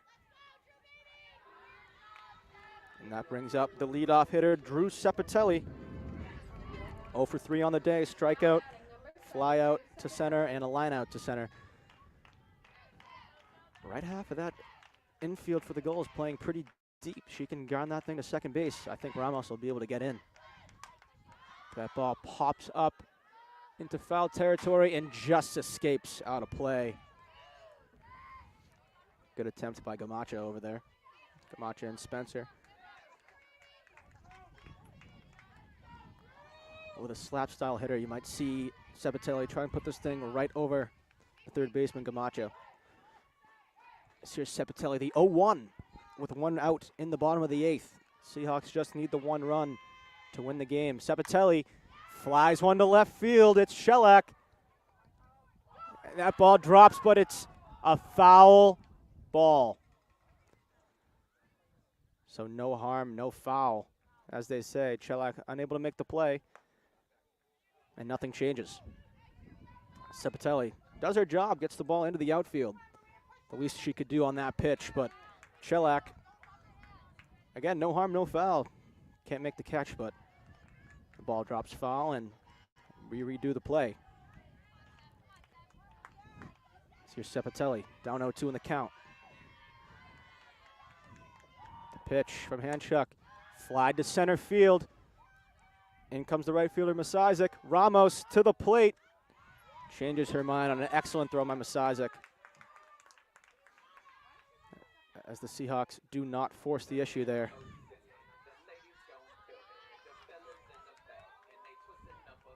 Ramos was gunned out at home either way.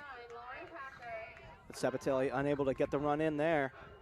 And that brings up Lauren Packer, who has the lone hit for the Seahawks today with a single back in the 6th. Perhaps the best hitter on the Seahawks team with the most hits at 29. And Packer takes ball 1. Ramos over at third base, 60 feet away.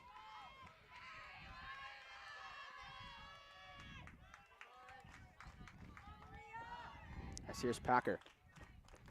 1-0 count from Hanchuk, the pitch. Line up the middle into center field! And that's going to do it for game 1 of the doubleheader. Lauren Packer singles one into center field, and that is the game.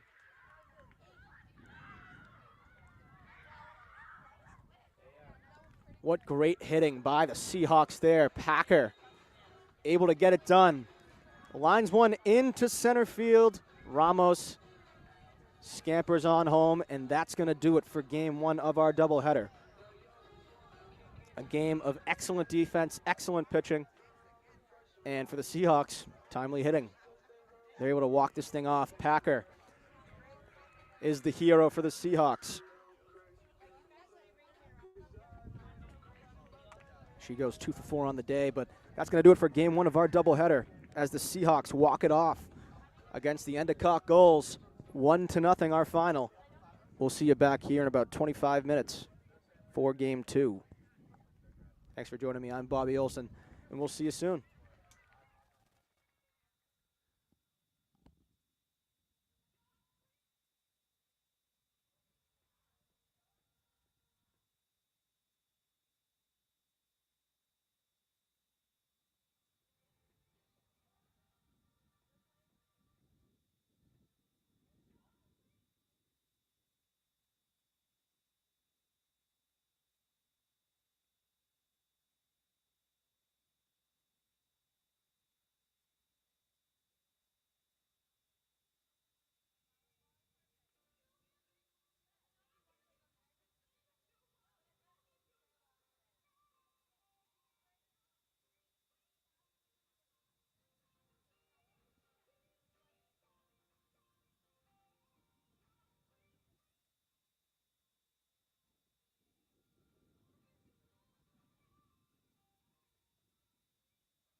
And welcome back to Toppa Field for the back end of this doubleheader between the Endicott Gulls and your Salve Seahawks.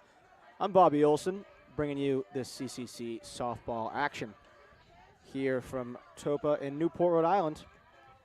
About 2:01 start time as we get set to get underway here. Of course, the Gulls visiting once again, and they will lead off with, once again, the graduate student, Miss Spencer. Now batting number 12, Keelan Spencer. And your pitcher for the Seahawks today would be number 13, Maddie Fluke, the senior out of Douglas, Massachusetts, as she delivers one low for ball one.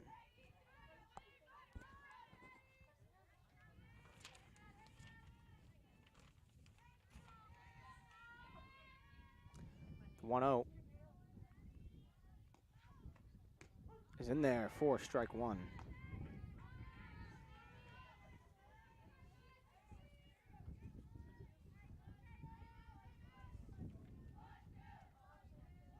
The 1-1 pitch is low for ball two. 2 balls, 1 strike now.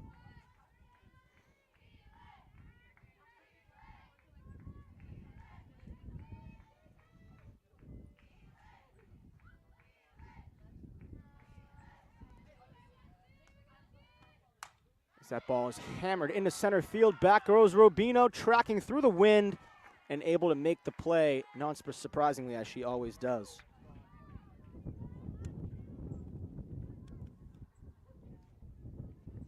So that's one away, and that brings up number 17, Katie Watts.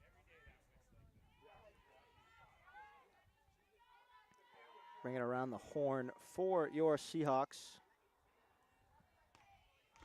Fluke obviously pitching to Bean behind the plate. Packer at first, Breed at second, Strazza at short, Capetta at third, and then to your outfield from left to right, it is Cepitelli, Rubino, and Ramos. That is up the middle, through the glove of Fluke and into center field. Base hit from Watts.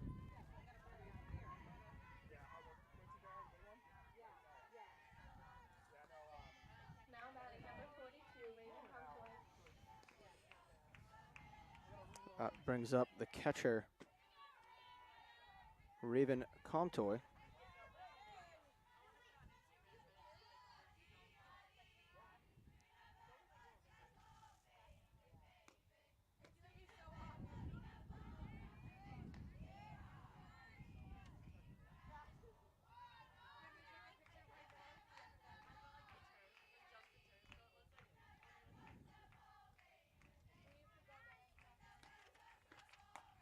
That ball's in there for strike one from Fluke.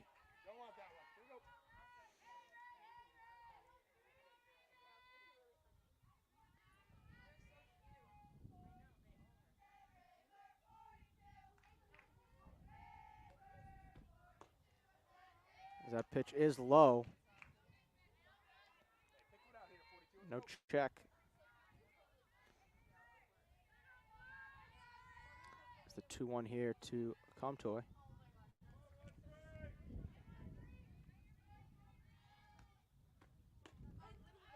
This is a bit low, but in there for the strike. 2 balls, 2 strikes here to Comtoy.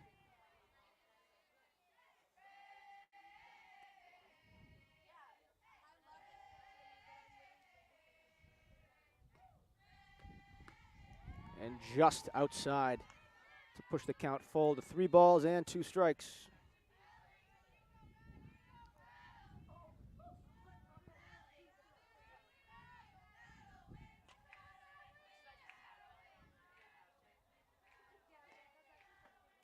Pitch is in there, strike 3, Fluke.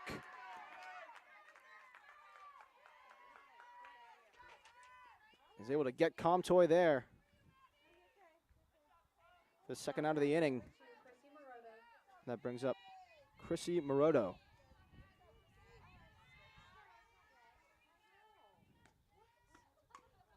She fouls that one back. just able to get a piece.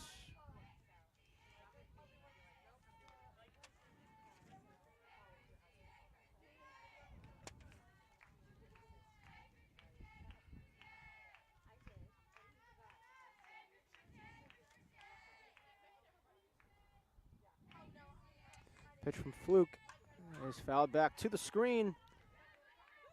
And it's a quick 0-2 count here.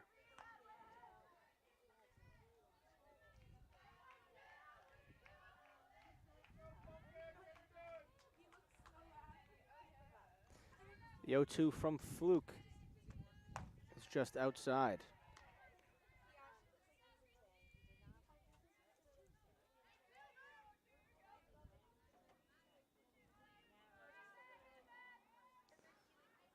One ball, two strikes now.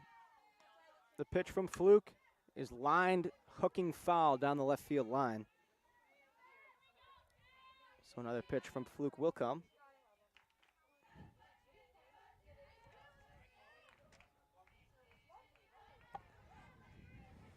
Here we go now, 1-2 from Fluke onto Morado. The pitch comes in low.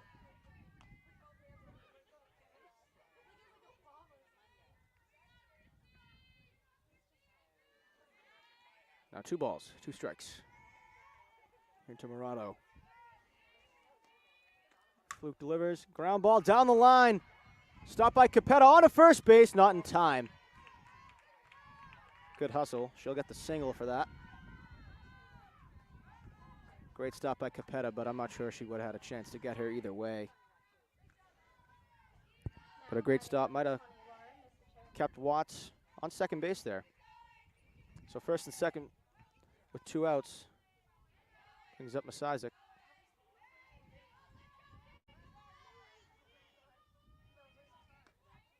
The pitch is in there for strike 1 from Fluke. So the Gull is able to register 2 singles so far here in the top half of the first.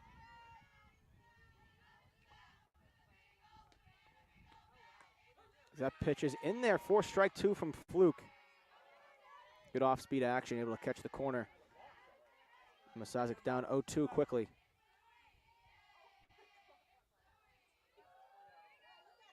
The ball's 2 strikes from Fluke. The pitch fouled off, out of play along the first base side.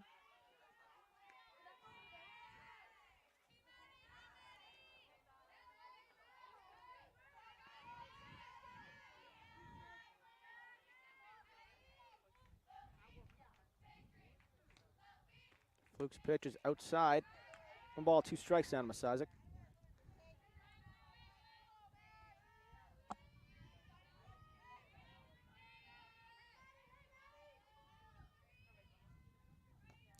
One, 2, comes in high. Fluke in a bit of a battle here. 2 balls, 2 strikes, 2 outs in the top half of the first inning. Seahawks look to get through this without a scratch. Here's the pitch is in there for strike 3 from Fluke. Too close to call, and Masizek goes down looking. And that top half is over.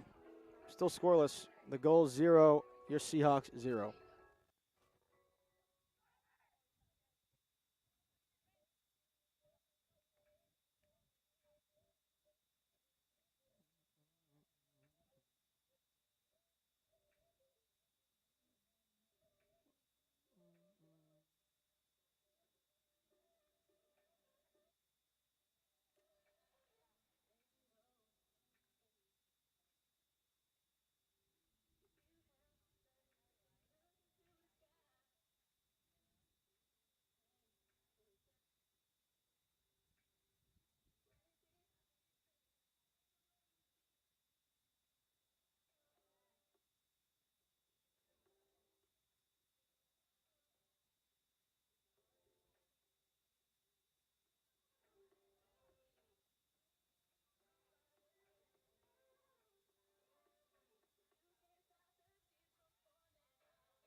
Welcome back to Toppa Field. I'm Bobby Olson bringing you the call on the Gulls versus the Seahawks here at Toppa. That is lined by Sepatelli on to Spencer to make a quick first out for the Seahawks. Excellent piece by Sepatelli, but right place, right time for Spencer. One away. And that brings up Lauren Packer, your Seahawk first baseman. Now batting number 9, Lauren Packer.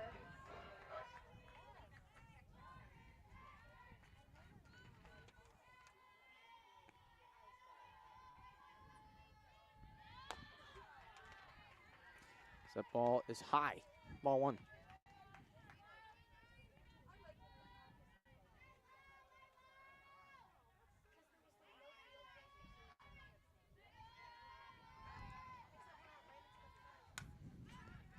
Here's Packer, fights one off.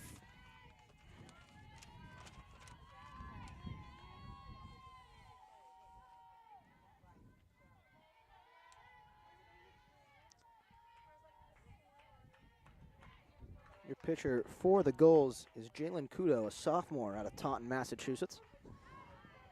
She delivers one down low for a strike. Packer chases in the count. 1 ball, 2 strikes.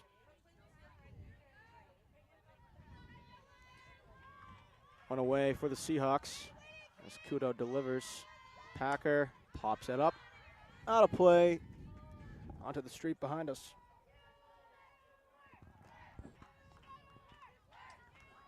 This is the back end of a doubleheader here at Toppa Field. Seahawks took the first one in the bottom of the 8th inning on a walk-off by Miss Lauren Packer. Scoring Katie Ramos from third after she made an excellent double play in the top half of the 8th. Packer 2 for 4 in the game prior with 2 singles, including the game winner. She looks to add to her successful afternoon as she fouls one off. Stays alive.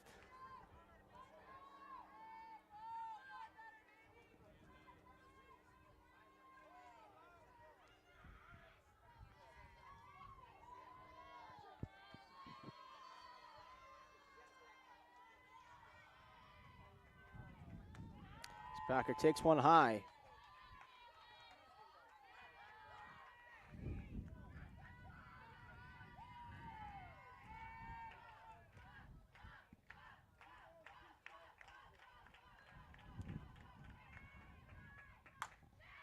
Packer drills that one into right field, but Masazik in to make the play for out number 2. Good battle by Packer. But she is retired. Now batting number 16, Christina Braid. And this brings up the second baseman, Christina Braid.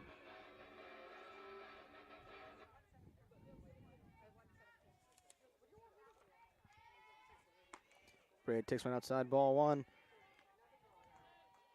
Braid is a sophomore from Franklin Lakes, New Jersey. Native of Immaculate Conception High School.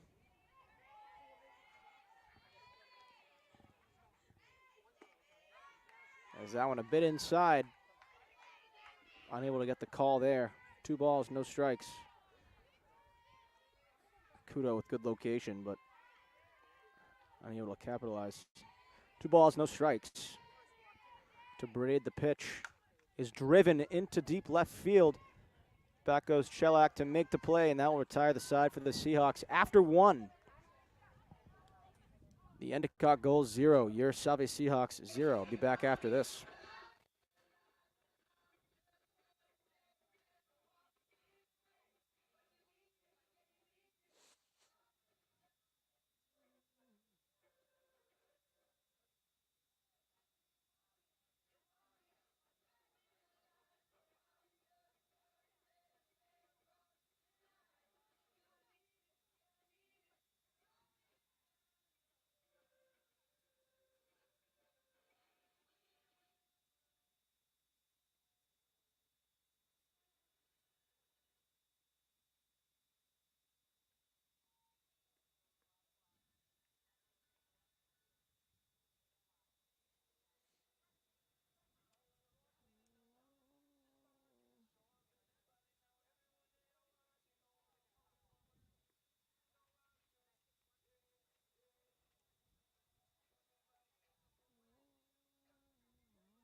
Welcome back to Toppa Field for the back end of this doubleheader of CCC softball action between the Endicott Gulls and the Salve Seahawks.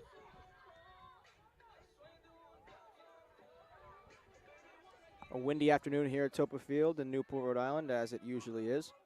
Maddie Fluke, your pitcher for the Seahawks, the 5'7" senior. As Taylor Shellac comes up to the plate for the Endicott Gulls, the left fielder. Takes one high, ball one. Coach Mulcairn of the Seahawks has brought to my attention the Go for the Goal program. Today, Salve is lacing up for pediatric cancer to support the Go for the Goal Foundation to help kids battling cancer. This is grounded to the pitcher, and Shellac is put away for ball one. Go for the Goal works to improve the lives of children battling cancer by providing financial assistance, granting special wishes, developing unique hospital programs, and funding innovative research. For the $5 from every pair of laces worn by our team, and 100% of all donations directly benefit kids and families in Rhode Island. Help us reach our fundraising goal by scanning the QR code on one of the posters located behind the backstop, and learn more about Go for the Goal and how you can help make a difference by visiting goforthegoal.org. Thank you, Coach Mulcairn. As Gamacha flies out to Rubino for out number 2.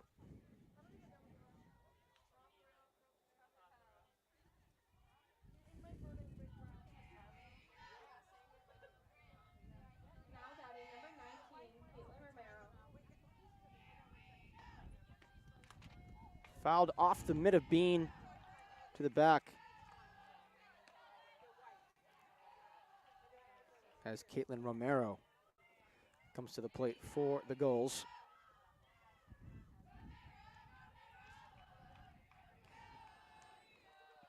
Fluke's pitch just inside. Strike zone today in the second half of the doubleheader seemed to be a bit more outside.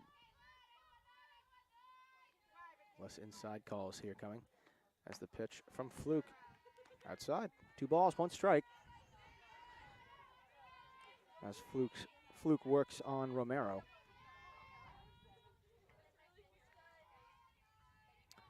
Two 2-1 pitch.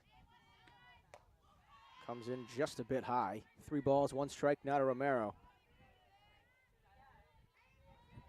2 hits for the Gulls this afternoon. Still yet to reach on a walk in just the top of the second here. As here's the pitch from Fluke. Comes in low, ball 4, and Romero will walk to first with 2 outs. That brings up the center fielder, Nowicki. Now batting number 15, Christina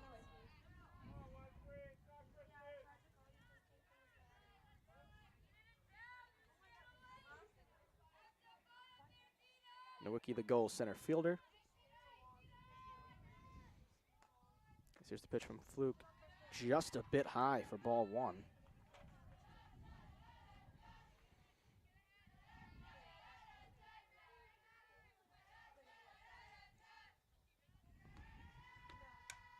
Ball's fouled back by Nowicki to the screen. Being able to retrieve it. Get it back to Fluke.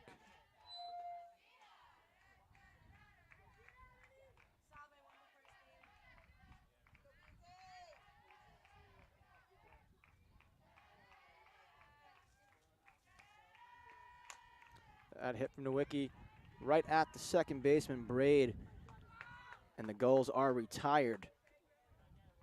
After the top of the second, midway through 2, 0-0 here at Toppa Field for this CCC softball matchup. We'll be right back.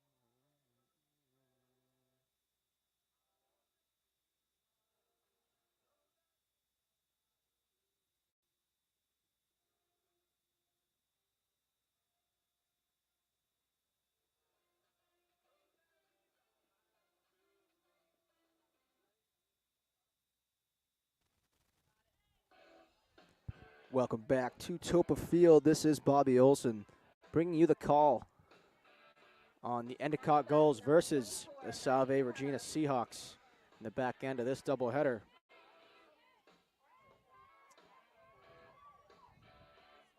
We lead off the inning with Maddie Capetta, your Seahawks third baseman.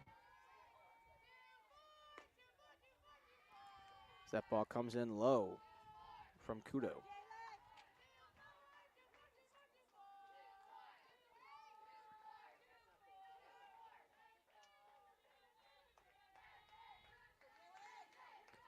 The 1-0 is driven deep to center field. Back goes Nowicki on the track, is able to make the play out there in deep center field. Good contact by Capetta, but to no avail as she flies out for out number one. And that brings up Emily Lane, your designated player. Number 4.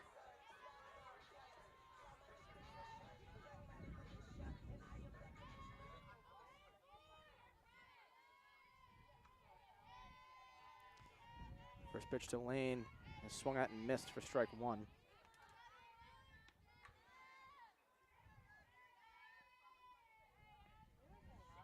Seahawks with a win in the prior game, able to snap a 6-game losing streak.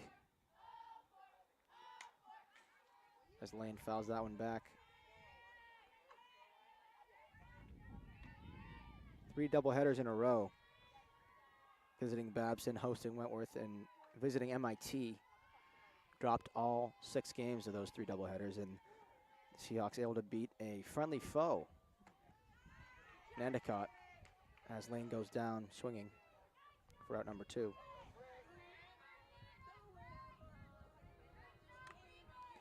This brings up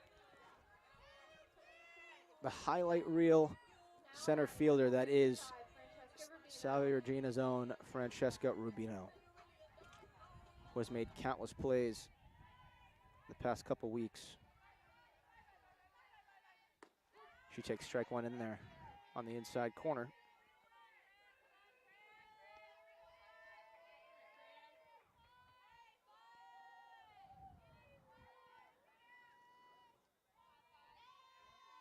Here's the pitch. Driven to right field by Rubino. Back goes Masizik, able to make the play on the run. And that's going to retire the side for the Seahawks, despite some confusion on the field. And that's going to do it for this half of the second. Through 2, we are scoreless. The Endicott Gulls 0, the Salve Regina Seahawks 0.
Welcome back to Toppa Field. This is Bobby Olson bringing you CCC action between the Gulls and the Seahawks. Still scoreless through 2 here in the top of the third, where the Endicott Gulls will restart their lineup with Spencer at the helm. Keelan Spencer, the graduate student out of San Jose, California. Spencer starting at shortstop in both of these games. As the pitch from Fluke comes in low for ball 1.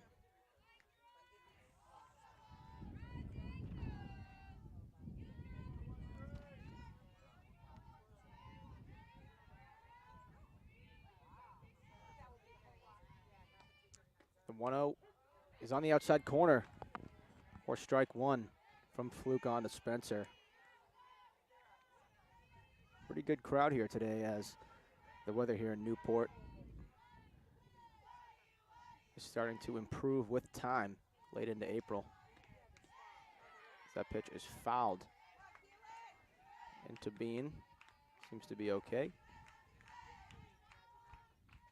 Salve classes are over and finals are next week, but that does not mean that spring sports are just finished yet. A couple more games for your Seahawks. That pitch is flied out to left field. In comes Sepatelli to make the play through the wind. For out number one, down goes Spencer. Now batting number 17, Katie Ramos. Following this doubleheader against Endicott, Salve Regina tomorrow visits Curry for a doubleheader at 12 and 2. And next week, April 30th, travels to Suffolk University for a doubleheader there at 12 and 2. And on May the 1st, they host Nichols for another doubleheader at 12 o'clock and at 2 o'clock. So still some action left for the Seahawks to improve that record. As that is also driven to left field. Over goes Sapelli to her left, able to make the play for back-to-back flyouts to left. 2 down here in the top of the third, and that brings up the catcher, Raven Comtoy.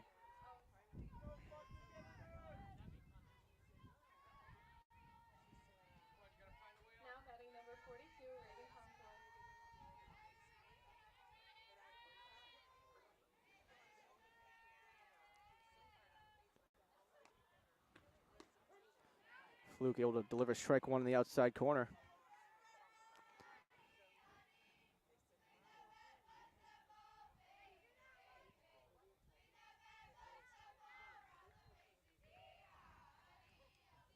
The 0-1 to Comtoy, just a bit high. Bean seemed to stand up just a bit early there, shielding the umpire from making some sort of a strike call. But 1 ball, 1 strike to the Gulls catcher Comtoy. The pitch just outside. Seemed to nick the outside corner, but 2 balls, 1 strike to Raven Comtoy, the Gulls catcher in both of these games today. The pitch cut on and missed. Some good sliding action inside. 2 balls, 2 strikes here to Comtoy from Fluke.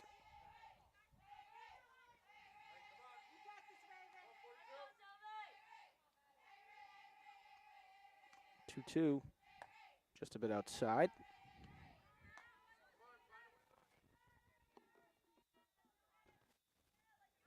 Count is now full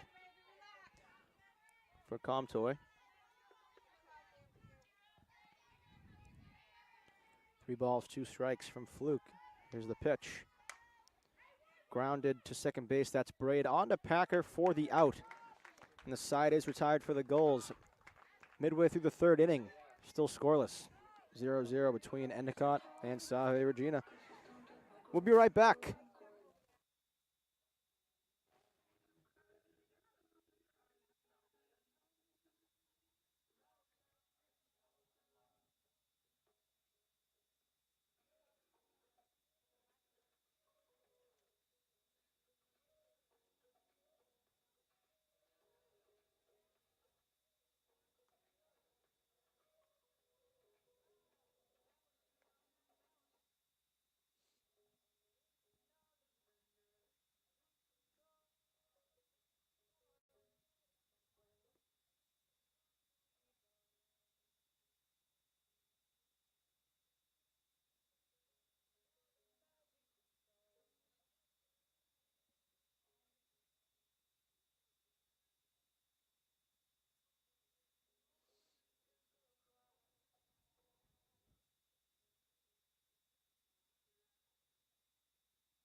Welcome back to Toppa Field in Newport, Rhode Island.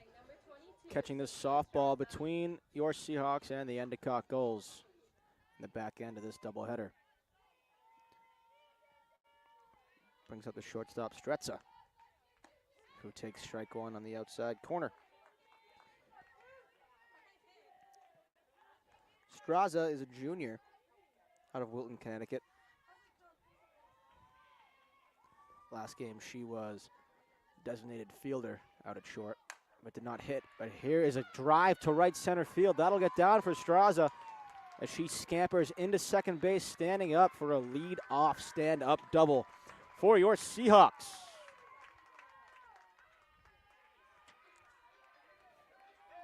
That brings up Katie Ramos. Now batting number 11, Katie Ramos.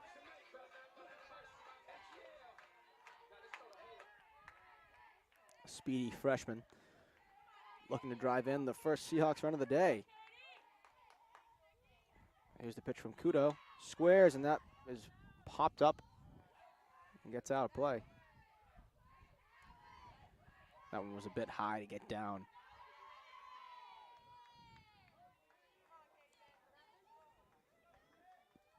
Third baseman Gamacha now playing in for the bunt. Here's the 0-1 to Ramos. She squares again, pops it up again.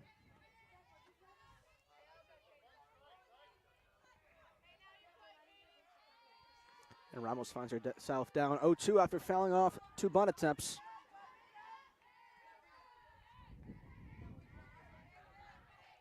The 0-2 to Ramos from Kudo.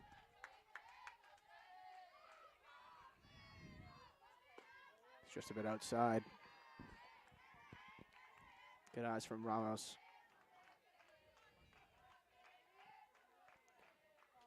Does what you saw a lot of from Derek Jeter in his career. Bending that body over the plate and make it look outside, but doesn't work that time as Ramos strikes out on the outside corner looking for out number 1. That brings up the catcher for your Seahawks, Chloe Bean. Number 8, Chloe Bean.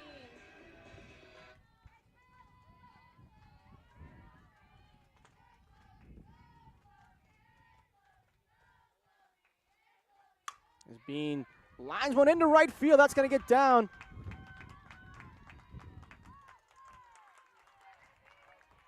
No run scored, though, as Strazza stays at third base after a good throw by Masizek.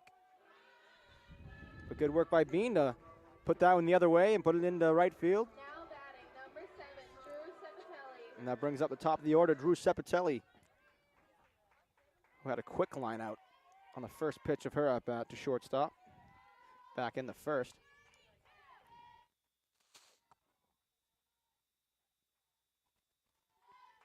As the first and third situation calls from a sign from the dugout, as a steal is usually in play. As Bean stays put. Ball 1.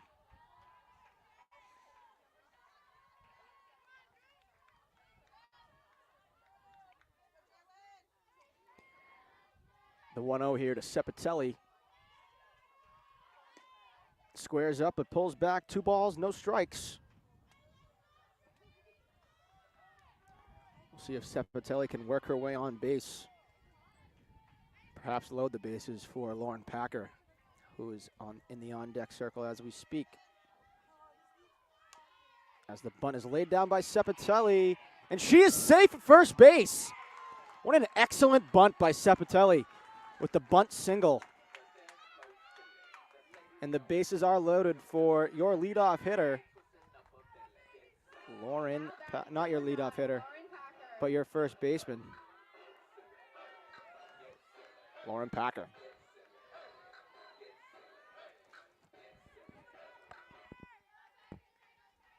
Packer played hero in the game before, hitting the walk-off single into center field, scoring Ramos.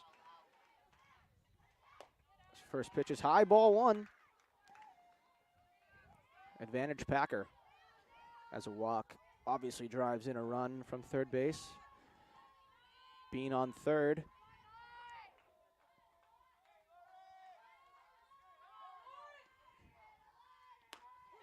Strike one to Packer. Strazza on third, Bean on second, and Sepatelli at first. Packer up with the bases loaded, just one away, as Ramos struck out earlier in this half of the third. The Seahawks looking to strike first in this one. As Packer skies this one to right field. The wind knocks that one out of play. And Packer is down 1 ball, 2 strikes in the count. I say the Seahawks look to strike first here, but they look to strike in regulation time, unlike any team has done today, as the first game ended in extra innings. 1-0. The Seahawks stole that one away. But the Seahawks, of course, want some run support for Fluke early, as Packer watches ball 2. Skip in. Great stop by Comtois. Or Comtois, excuse me, behind the plate. 2 balls, 2 strikes to Packer here.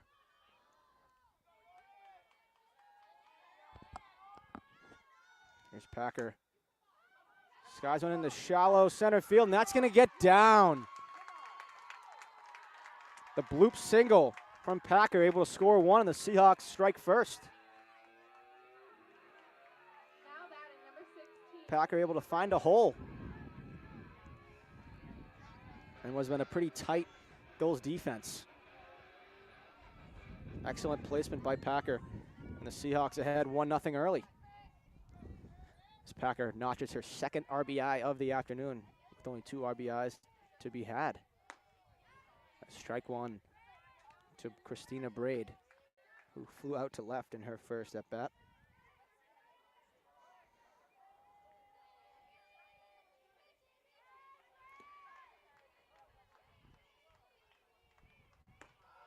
Braid takes one just a bit high.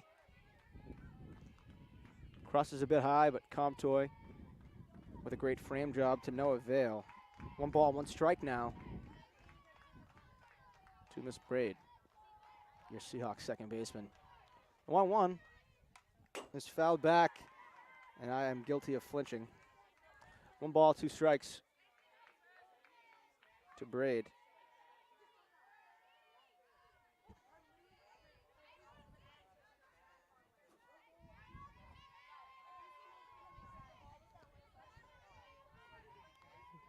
Kudo delivers, and that is fouled back to the screen.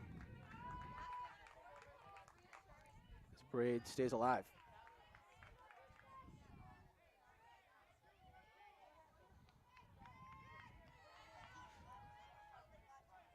Kudo looking to get out of this jam with just 1 run, but just the 1 out so far as Braid takes the 0-2, and it is fouled off the helmet of Comtois and back to the screen.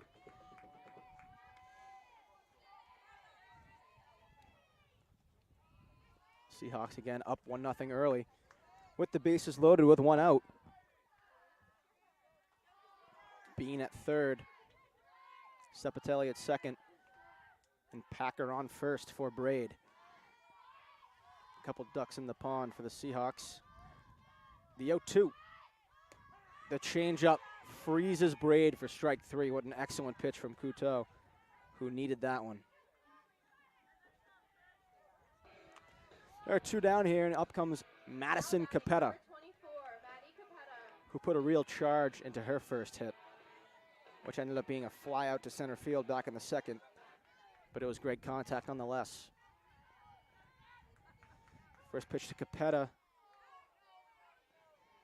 is strike 1 on the offer. Pitch came in high, but Capetta overly aggressive and offers for strike 1. Bases loaded for Capetta here. The 0-1 is on the outside corner for strike 2. Good location by Kudo. Capetta down 0-2 quickly with Lane on deck. The 0-2 high.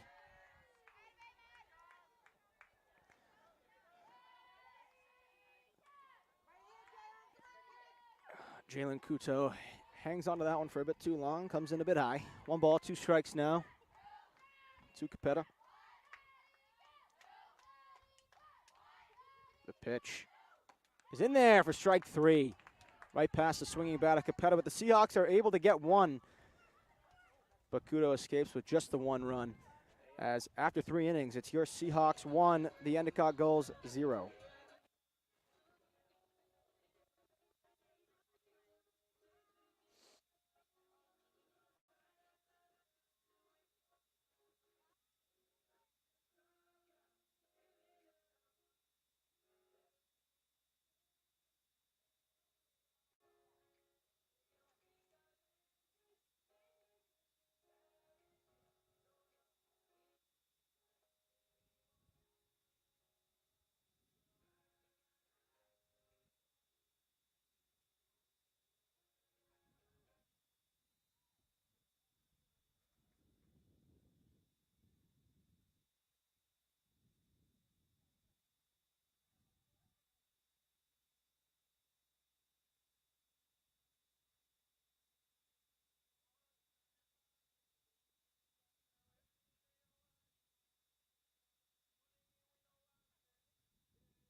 Welcome back to Toppa Field, Newport, Rhode Island, where your Seahawks are taking on the Endicott Gulls. I'm Bobby Olson, bringing you the call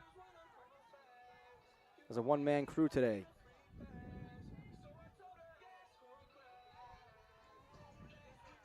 And the Gulls up here in the top half of the 4th brings up number 2, Chrissy Morado.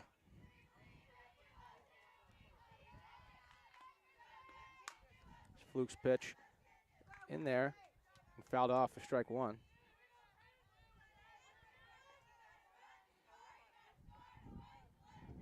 It's Coach Betancourt.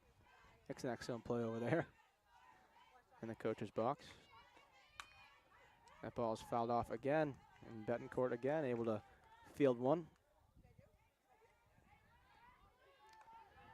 The UMass Amherst graduate in her 5th season, assisted by David Betancourt and Lindsay Alianello.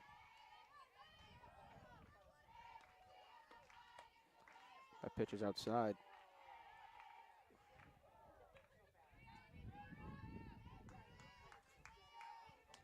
The 1-2 here to Morado from Fluke.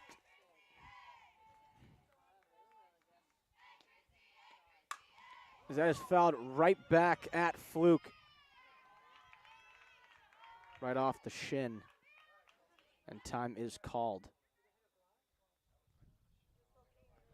Right off the kneecap, it seems.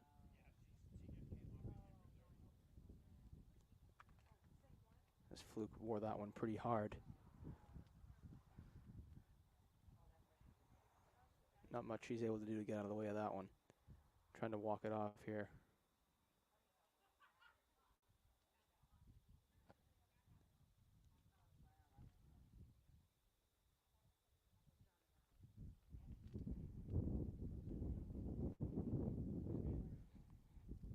The trainers are out there to check on her.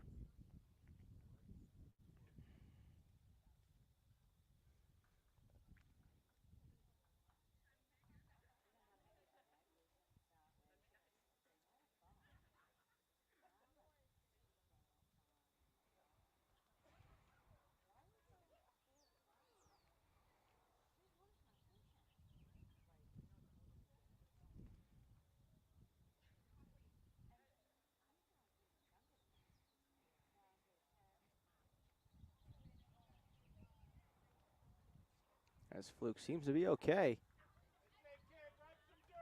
Grab some dirt. And looks like she's going to remain in the game after wearing a pretty tough one off the knee. Couple practice pitches.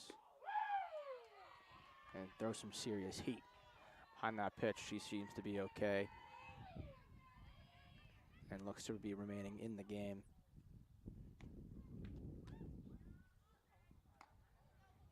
Fluke's all right.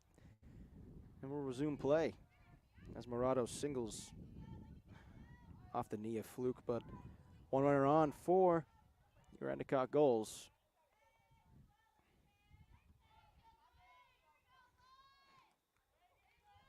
High fives from the infield, showing some support for their starting pitcher.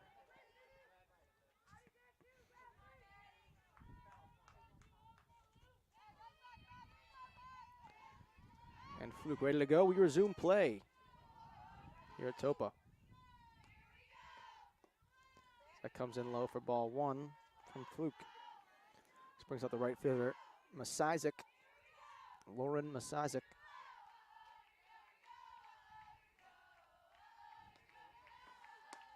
Pitcher's in there for strike one. Snap throw from Bean. Unable to catch Morado napping. She gets back safely. 1-1 to Masizik here. As that is grounded into left field past the dive of Strazza. So runners on first and second for the Gulls here in the top of the fourth.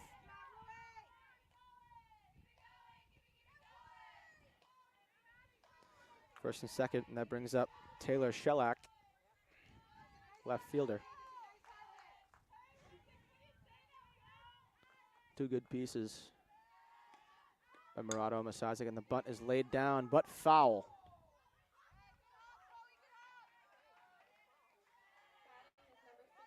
Had a hop as being able to get up quickly and fire over to Packer. Hopefully they can do that again.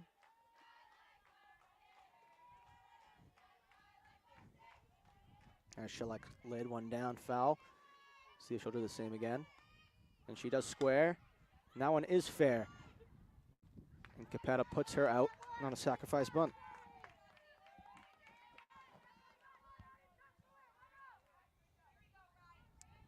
So Shellac moves two runners over on the sacrifice bunt.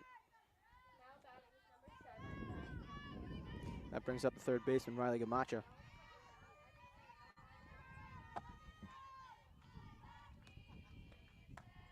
That pitch is outside, ball one from Fluke.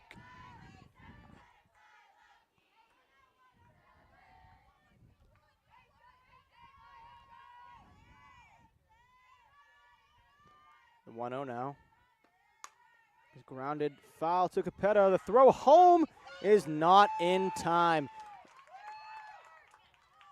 And there goes Gamacha. After grounding the third, takes second base. So now second and third. And time is called. And the Salve infield will get together after the Gulls are able to tie this one up.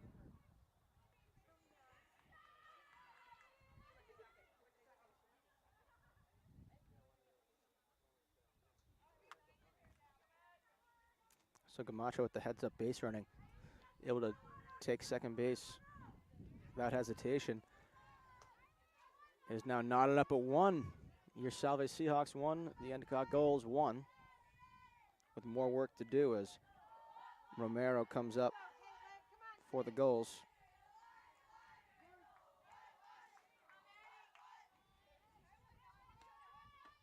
First pitch in there for strike one along the bottom of the zone.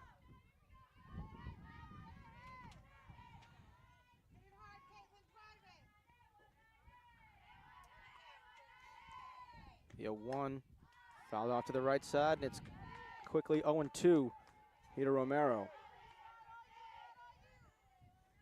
Both pitchers in the last two halves of innings I've had to get out of jams. Couteau did it with just one run. Let's see if Fluke can do the same. The 0-2, just a bit outside. Great location by Fluke, just misses. We'll do it again. 1 ball, 2 strikes. Hit Romero, good spot to miss from Fluke. Here comes the pitch. Fouled away. Onto the first base side. Love to see 24 of you viewers here watching this broadcast.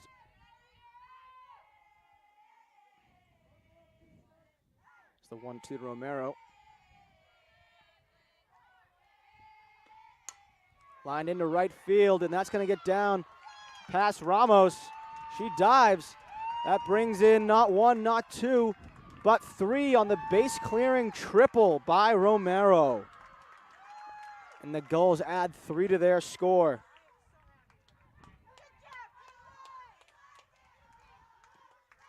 Pardon me, just the 2 runs,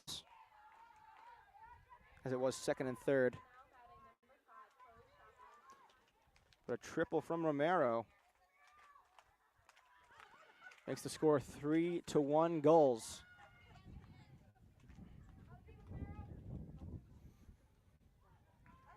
And that brings up the center fielder, Nowicki, for the Gulls.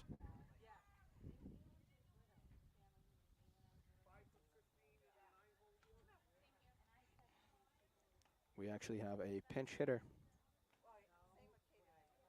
Pinch hitter in the 9-hole here. Instead of number 15, Nowicki, we have number 5, Chloe Chapelet, who also pinch hit in the last game and worked her way on with a walk. Ramos receiving some attention.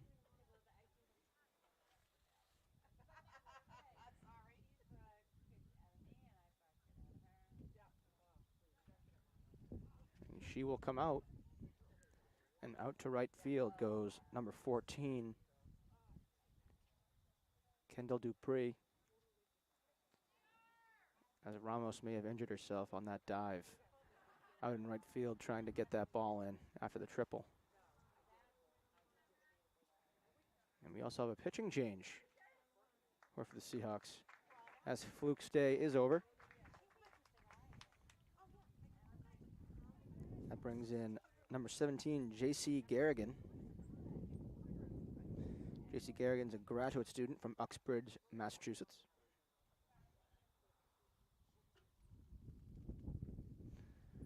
Kudos to Fluke for battling through what was a scary line drive off the shin.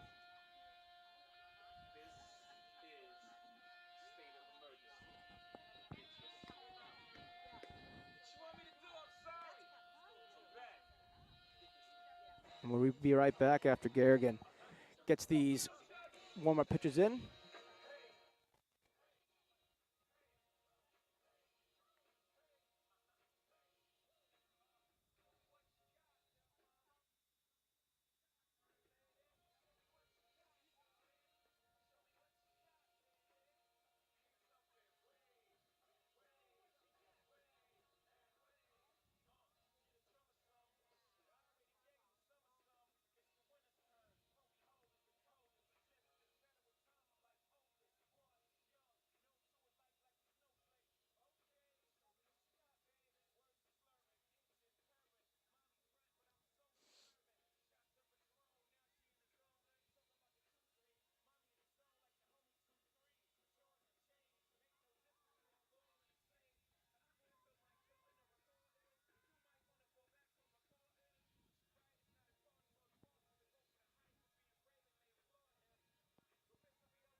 Welcome back to Toppa Field as Jaycee Garrigan takes the mound and relieves Maddie Fluke.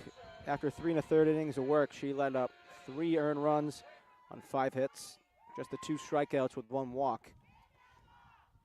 And with a runner on third after the triple by Romero, comes up the pinch hitter, Chloe Shapley, who takes ball 1.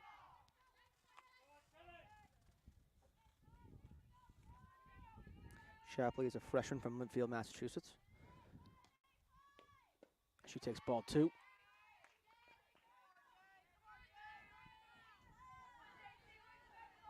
Pinch hit last game as well and worked her way on with a walk in the first half of this doubleheader, but the Gulls lead 3-1 here. As Shapley takes ball 3. 3 balls, no strikes to Garrigan's first batter.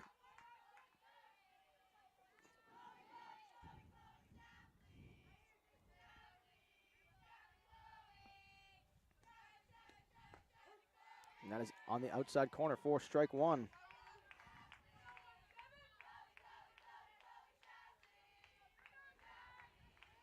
And the 3-1 from Garrigan.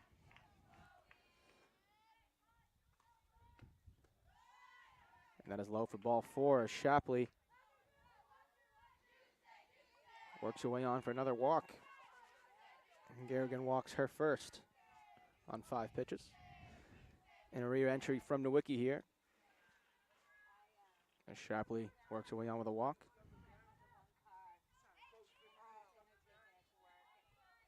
And Nowicki re-enters at first base to run. Starting center fielder back. And that brings up the graduate student, Spencer, shortstop. She squares around. And Gwicki able to steal second base. So Nowicki gets the steal.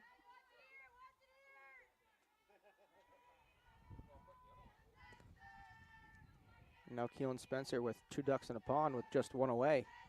The 0-1 pitch from Garrigan comes in just a bit high. 1 ball, 1 strike. Now to the Gulls shortstop.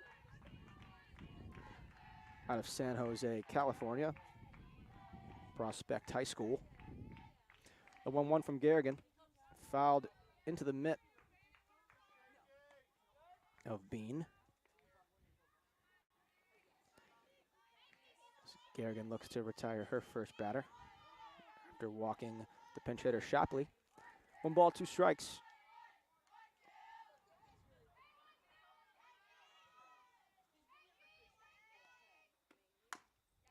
That is a hit off the plate fair and then trickles foul to Capetta on the third base side.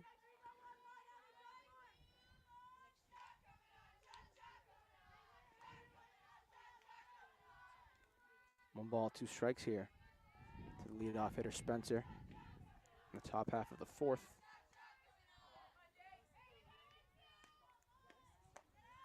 That is outside, ball 2. Spencer's the 7th hitter of the top of the 4th for the Gulls. As the Gulls do some damage here, putting up a 3 spot so far on a base clearing triple by Romero. As grounded to Capetta. Capetta fires on home, and the tag is on as the Seahawks are able to register an out.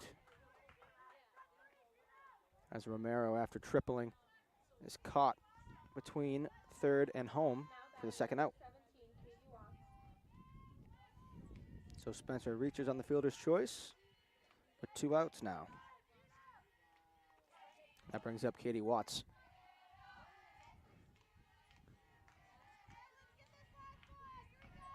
Two down for the Seahawks, still 3-1 now. Runners on the corners. That's grounded right back to the pitcher, Garrigan, on to first, Packer. And the Gulls are retired, but a 3 spot put up for the Gulls.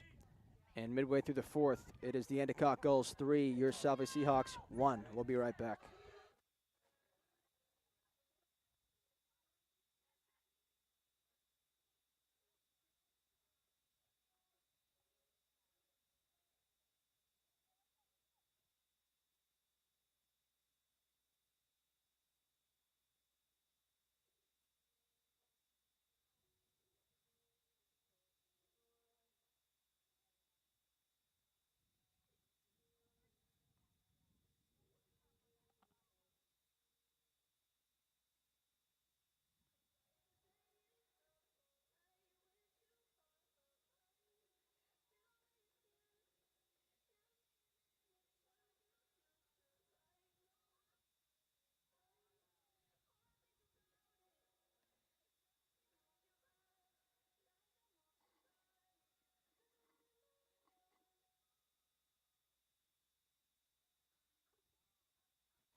Welcome back to Toppa Field.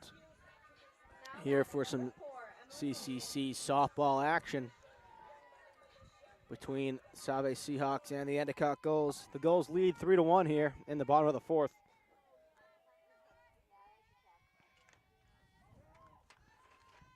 As Emily Lane wears the first pitch of her at bat.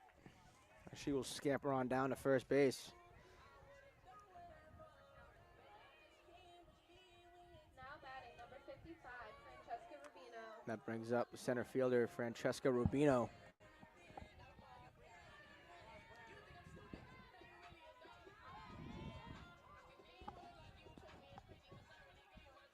So the Seahawks able to get their first base runner aboard.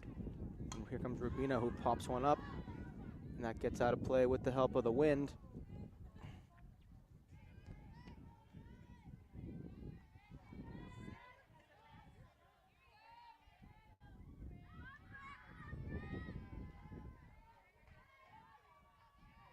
The 0-1, and Rubino squares, unable to get it down.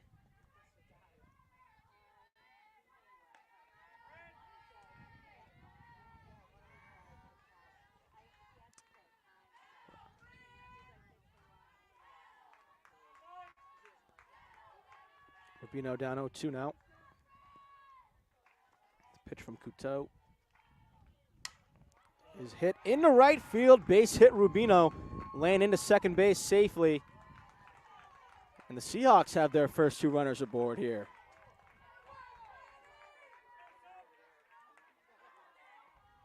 There's nothing much more valuable in this sport than being a good 2-strike hitter.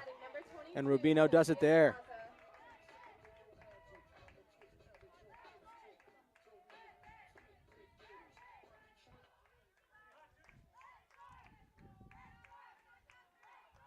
That brings up Strazza. Seahawks shortstop as that is fouled out of play.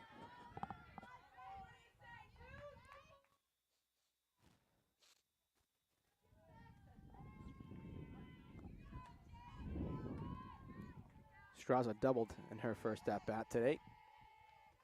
Looking to do the same and get the Seahawks back on the board. She takes a pitch high.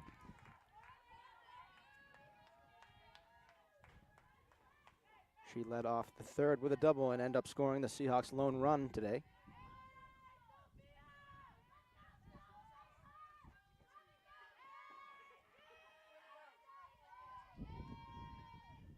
Strazza swings through one here. Bit of a changeup by Couteau. Count as 1 ball, 2 strikes to Strazza. And she takes one on the bottom of the zone for strike 3. Tough call for Strazza there. Not much she could do with that pitch. Just a good location from Couteau. She is 1 away. And that brings up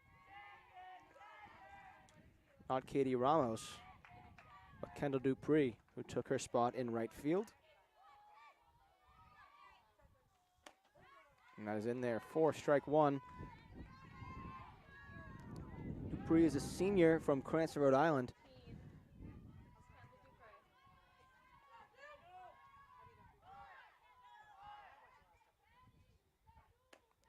Dupree takes one outside.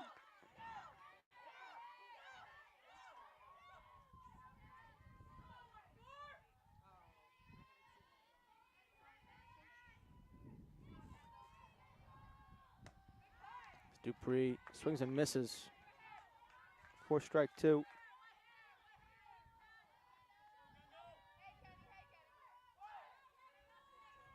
One ball, 2 strikes now to Dupree. The pitch from Couteau fouled up and out of play. Into the street.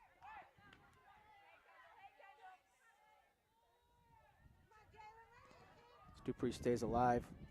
1 ball, 2 strikes here from Couteau.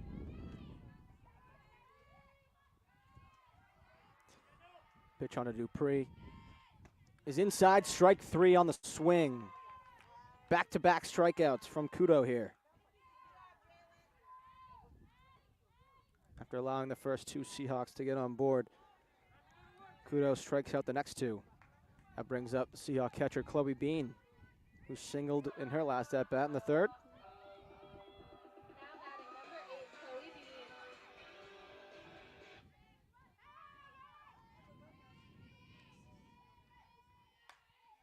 She fouls that one sharply to the right side.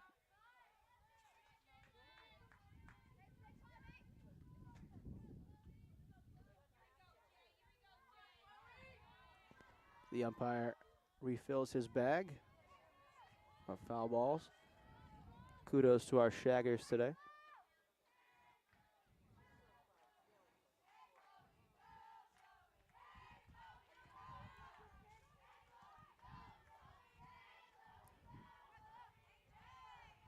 Nice to see 26 of you viewers today as Chloe Bean here facing an 0-1 count. The pitch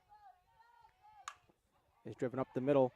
Here's Spencer, flips on to second base to Watts for the final out of the inning. So after the first couple Seahawks reach base, the next 3 are retired. And on the fielder's choice from Bean, the inning is over. And after 4, the Gulls lead the Seahawks 3-1. We'll be right back.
Now batting number 42, Raven Contoy. Welcome back to Toppa Field, where the Gulls take on your Seahawks. Endicott versus Salve, 3-1 in favor of Endicott as Comtoy into center field, past the lunge of Rubino. And she will stand up on second base with the leadoff double. It's a tough wind to navigate today in the outfield, and one that Rubino might usually have. Gets by her glove, and Comtoy punishes Garrigan with a leadoff double.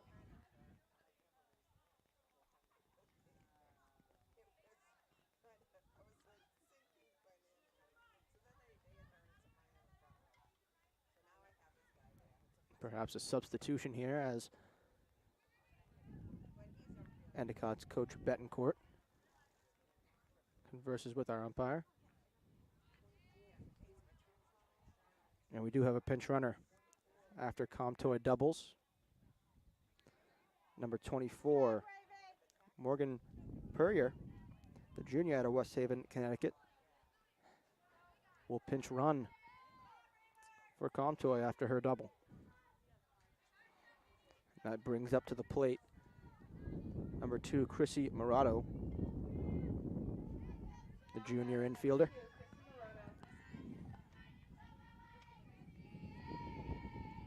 Here's Garrigan's first pitch to her, which is in there for strike 1.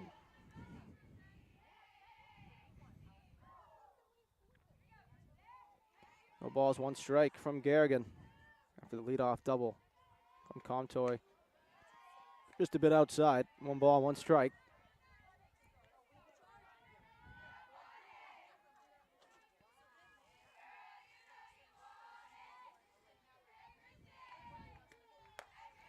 Garrigan's next pitch comes in just a bit high.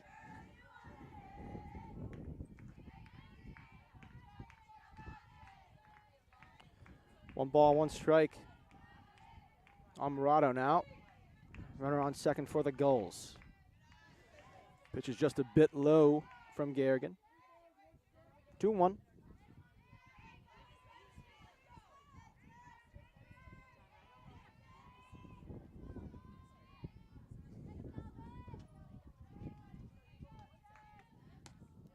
pitch just outside, and not from 3-1 on to the walk for Miss Morodo.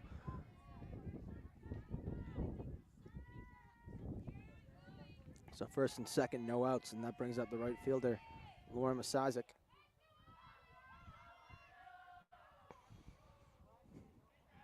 Masizik has a strikeout and a single today. She takes ball one just a bit high.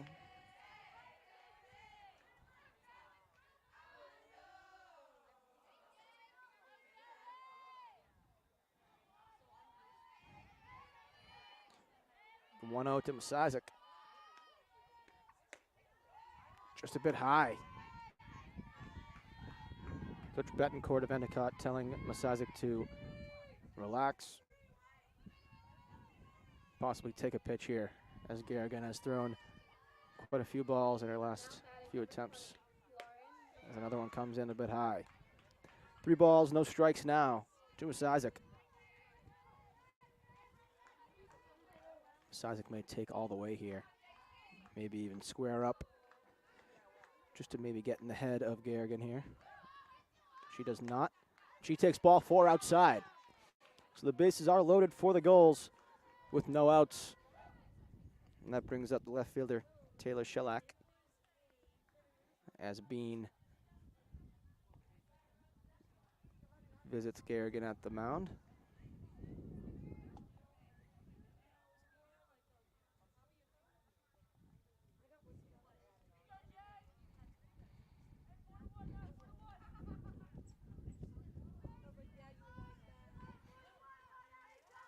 After the mound visit is over, Taylor Shellac, the left fielder, 0 for 1 today, grounded out to the pitcher and also bunted over a couple of her teammates. She takes strike 1 inside.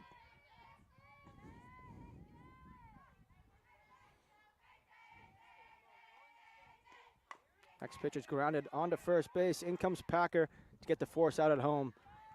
No double play opportunity, but the run is saved as Shellac reaches on the fielder's choice. We're 1 away now.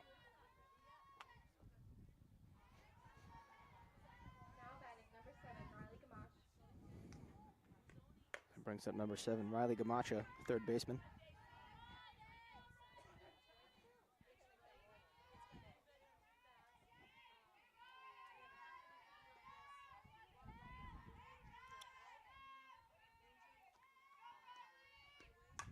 That ball is lined into right field. In comes Dupre. 1 run will score.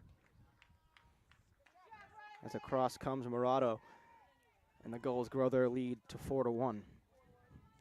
Good piece by Gamacha there. Taking that ball the other way. Into right field. And Murado comes in to score. And that brings up Caitlin Romero for the Gulls, who had the big 3 RBI triple back in the 4th to make the score what it is, or what it was, 3-1 prior to that RBI single from Gamacha. The 1-0 is driven onto second base. The play home is in time, but no double play opportunity. So the Seahawks save another run after the good play by Braid. Another fielder's choice for the Gulls.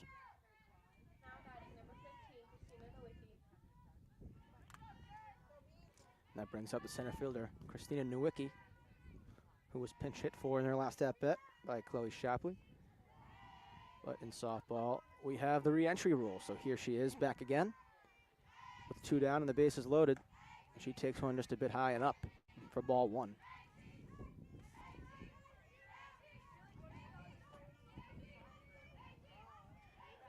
Nowicki flew out to second base in her lone at-bat today. As the 1-0 comes in, got on and missed. Or strike 1 to even it up at 1 ball and 1 strike. Here we are in the top half of the 5th. 4-1 Gulls. 1-1 pitch to Nowicki, just a bit inside. Garrigan seemed a bit taken aback by that one. 2 balls, 1 strike. seem to be in the zone, but 2 balls and 1 strike from Garrigan now. As that is foul tipped into the mitt for strike 2. 2 balls, 2 strikes. It'd be pretty huge for the Seahawks to escape a bases loaded jam with no outs, just allowing the 1 run on the single from Gamacha. The 2-2 from Garrigan. Takes her time, now delivers. That one rolls in for ball 3. So the count is full, 3 balls, 2 strikes. And with the bases loaded, you may see the runners going here. 3-2 from Garrigan. Is in there for strike 3. Garrigan able to get out of the jam. How to work is right. So in the middle of the 5th, just the 1 run for the Gulls. 4-1, Endicott. We'll be back right after this.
Welcome back to Toppa Field. I'm Bobby Olson bringing you the call on your Salve Seahawks, taking on the Endicott Gulls. 4-1 here in the bottom of the 5th.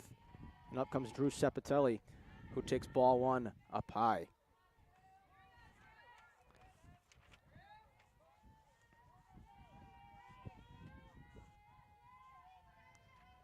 One low to Sepatelli.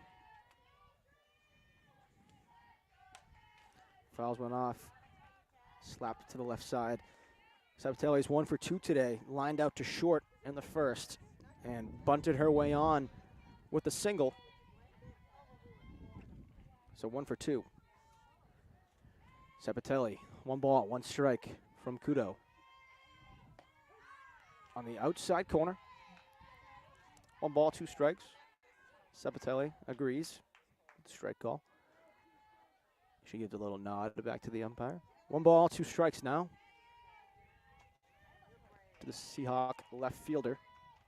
The pitch comes in high.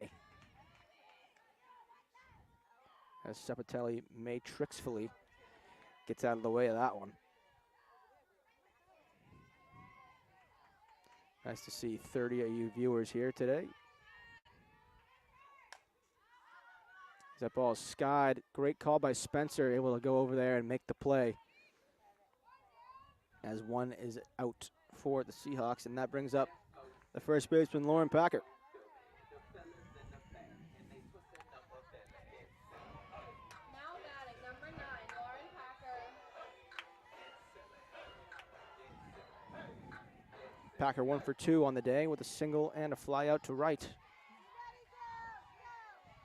Again, played hero in our last game as this was driven out to right center field. In comes Masajek to make the play as the wind blowing towards right field blows in the Gulls' direction. That brings up Christina Braid. Now batting number 16, Christina Braid.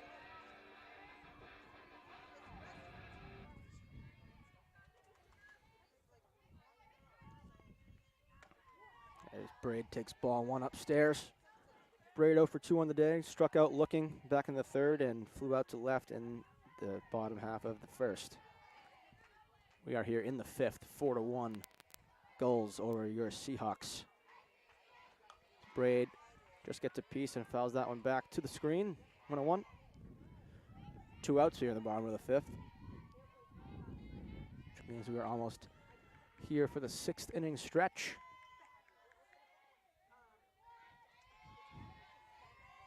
One ball, one strike to Braid. The pitch is skied back to the screen.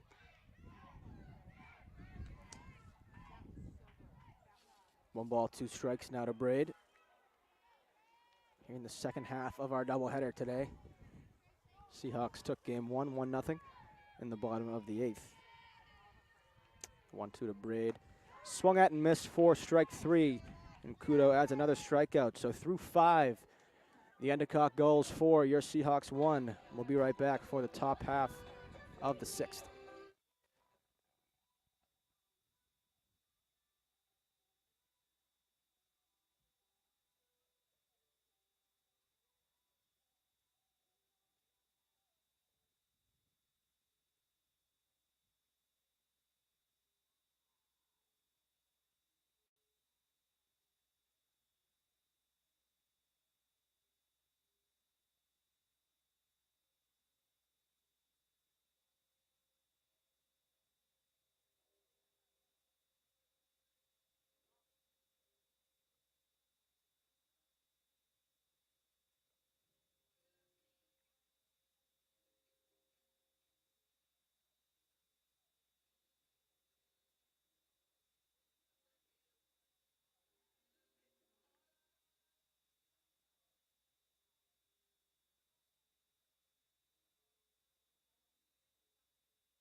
Welcome back to Toppa Field. I'm Bobby Olson bringing you the call on your Salve Seahawks softball squad, taking on the Endicott Gulls, trailing 4-1 here in the top half of the 6th as the Gulls look to build their lead.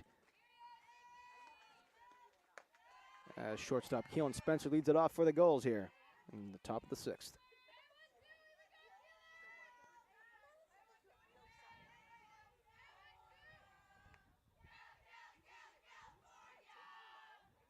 The 1-0 from Garrigan on to Spencer is in there for strike 1. Cut and a miss from Spencer.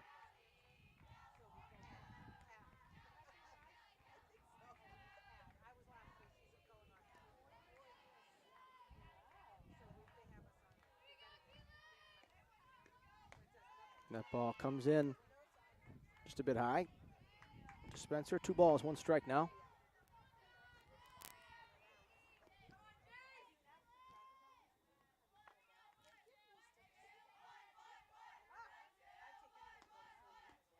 Garrigan delivers one outside after Spencer squared around. 3 balls, 1 strike now to the leadoff hitter.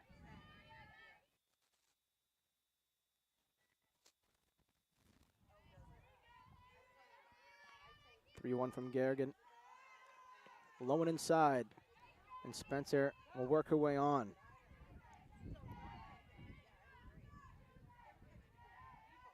With a walk.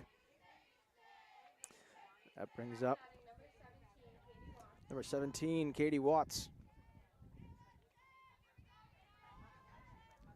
She's 1 for 3 on the afternoon with a single. This is Garrigan's first pitch to Watts. Is bunted, but foul by Watts. It landed fair, but took a funny spin backwards towards Bean, and Bean fielded it behind the plate, rendering it foul. So the 0-1 now to Watts after the bunt attempt. Watts squares again, but pulls back.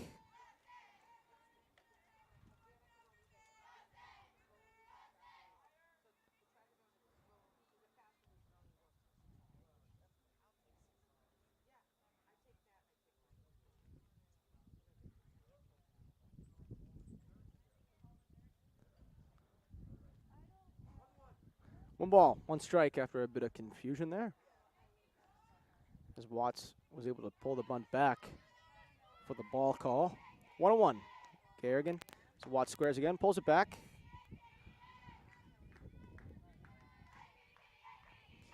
It's just funny in this sport how one square of the bunt moves around so many different positions. Different people charging, different people covering different bases. The 2-1 to Watts. She takes all the way. 3 balls, 1 strike. And Garrigan looking to avoid walking her first 2 batters of the inning.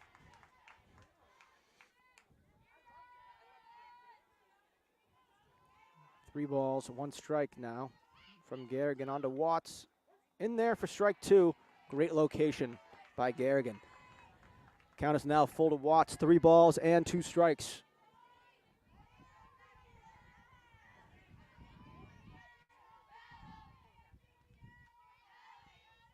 Garrigan's 3-2 is lined into left field to Cepitelli. Almost gets the force out at second base. Good heads up by Cepitelli and Braid, but Spencer's able to get there safely. A 3-2 single for Watts. And the Gulls have their first 2 hitters aboard. That brings up the Gulls catcher, Raven Comtoy.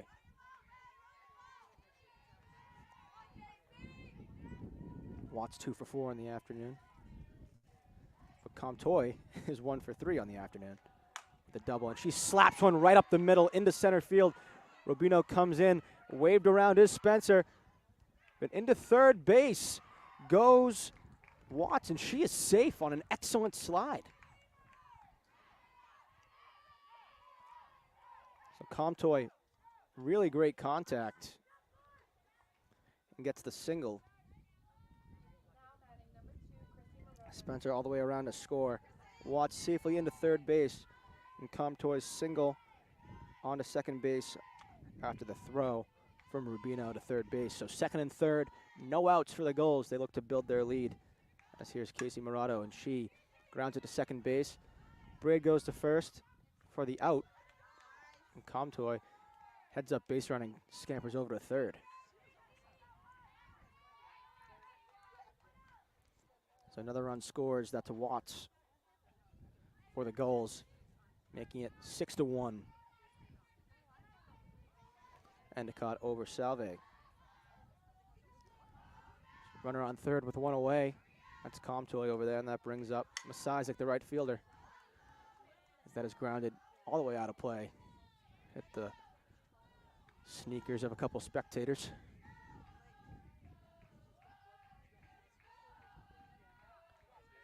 Now batting number 20,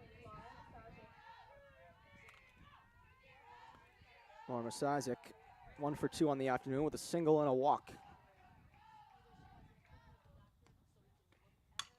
As grounded up the middle into center field by Masizek. And another run will cross home plate for the Gulls. 7-1 Endicott now.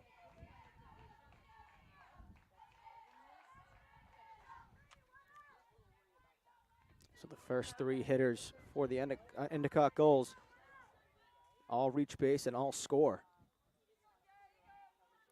That brings up the left fielder, Taylor Schillak.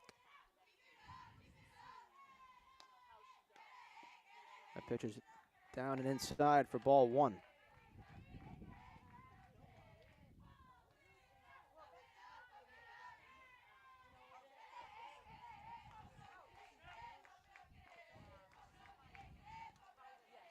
That ball bounces in from Garrigan. 2 balls, no strikes to Schillak.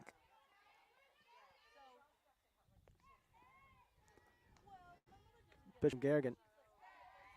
In there, 4 strike 1. 2 balls, 1 strike.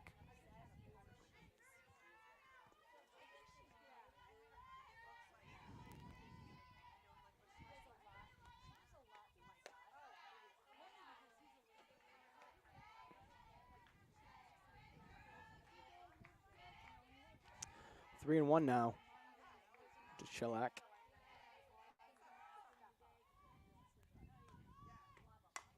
She lines one into right field past the dive of Braid. And Dupre bobbles it a bit. And the base running by the Gulls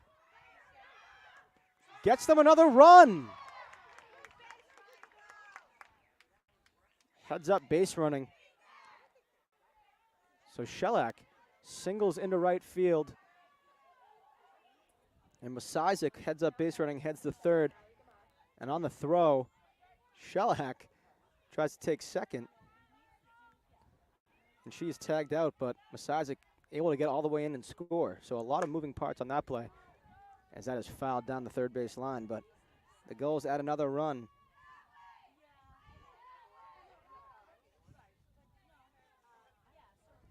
Making it 8-1 now. That brings up Riley Gamacha.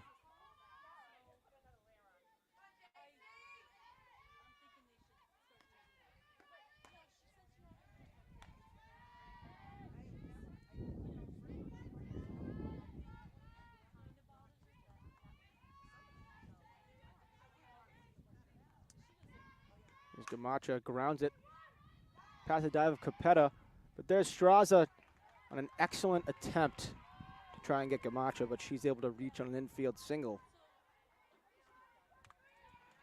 Now batting number 19, Caitlin Romero. That brings up number 19, Caitlin Romero for the Gulls. It's 2 away in an 8-1 ball game.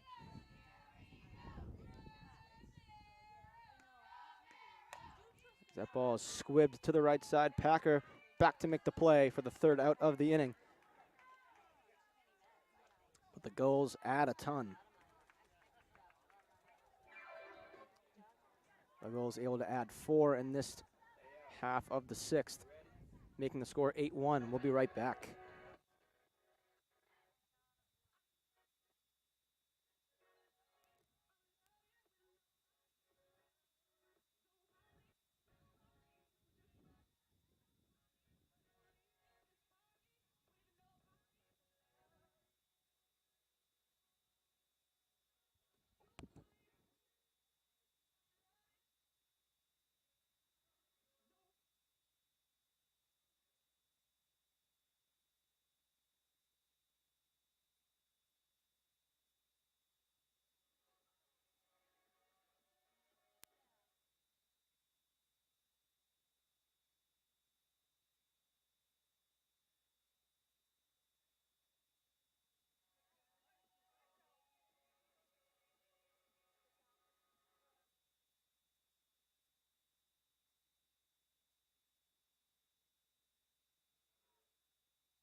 Welcome back to Toppa Field, bringing you some CCC softball action. Already 1 away here. As Emily Lane up to the plate after Capetta was retired. Lane called for leaning into a pitch. Called the ball. 2 balls, 2 strikes now. And Lane swings and misses for strike 3.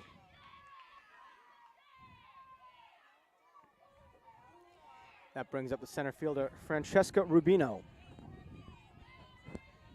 Now batting.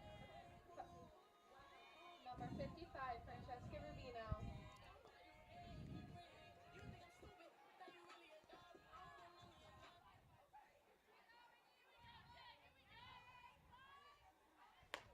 Rubino swings and misses on a tough cut for ball 1.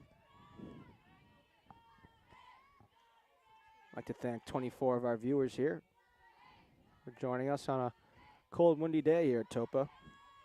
And a tough one for the Seahawks, chasing 8-1 here in the bottom of the 6th, as Rubino cuts and misses for strike 2.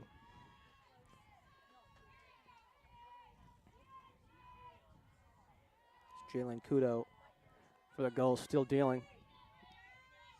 Sophomore out of Taunton, Massachusetts. Graduate of Taunton High School just a couple years ago. The 0-2 to Rubino. Fouled back to the screen, just getting a piece here.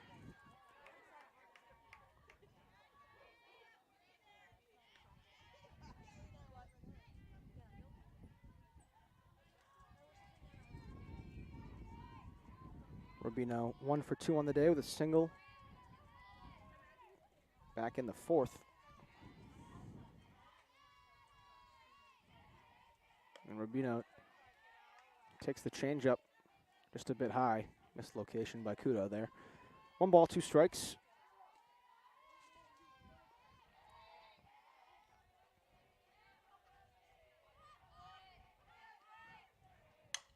That is drilled into left center field in front of the running in Nowicki.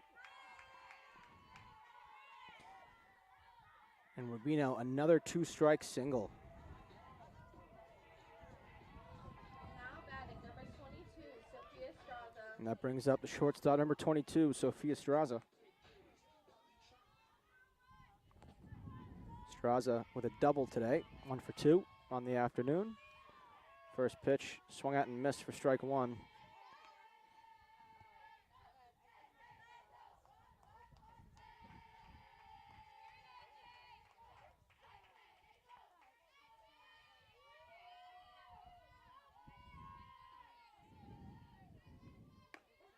Another one in there for strike 2 from Kudo, who's dealing right now.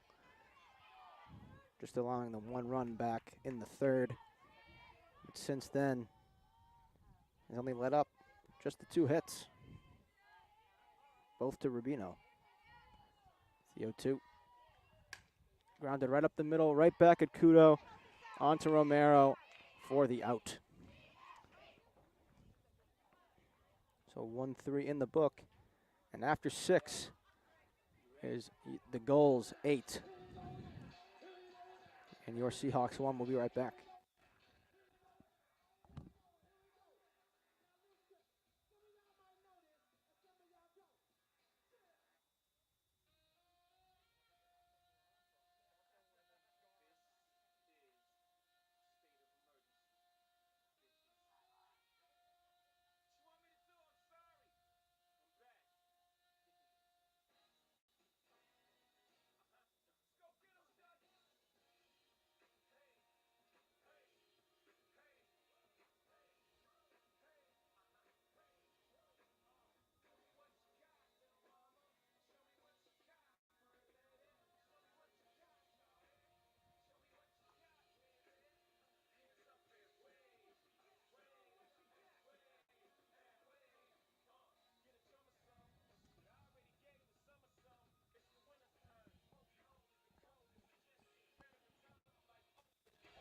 Welcome back to Toppa Field. I'm Bobby Olson bringing you Salve Softball taking on Endicott. We have a substitution behind the dish, replacing Chloe Bean, number 23, Abby McDonough, a sophomore, also out of Taunton, Massachusetts. Perhaps she knows Jalen Kudo, the opposing pitcher. Seemingly graduates of the same class. Now batting, number 15, Christina Nowicki. but back out comes Garrigan. Taking the bump for the Seahawks. And it's the center fielder, Christian Nowicki, who grounds one sharply down the third base line and able to get in there for a leadoff single. My apologies, that's Christina Nowicki with the leadoff single for the Gulls, and that brings up the top of the order, Keelan Spencer, the Gulls shortstop.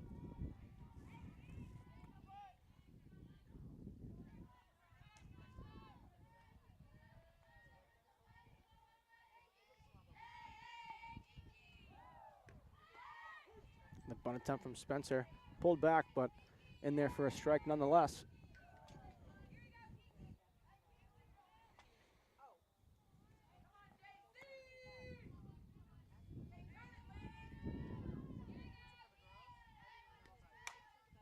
Spencer over to Capetta with the diving stop, and Spencer is retired. An excellent play from Capetta at third.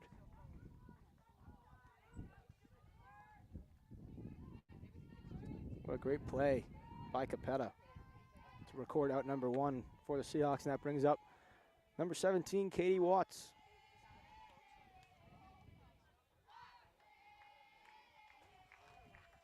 Garrigan's pitch is popped up, back up and out of play.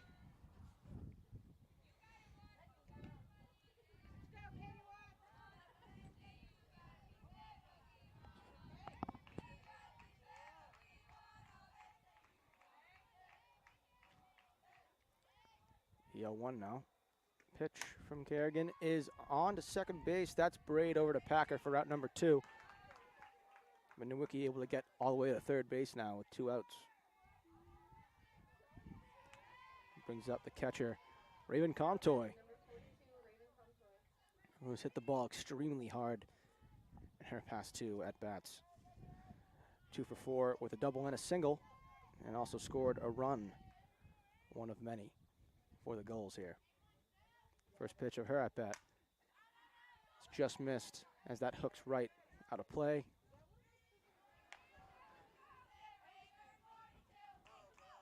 Just off the end of the bat there. Seems as if there will be a home run hit today, it'll be to right field with the way this wind is blowing. As Comtoy takes that pitch up high for ball 1. 1 ball, 1 strike now to the Gulls catcher.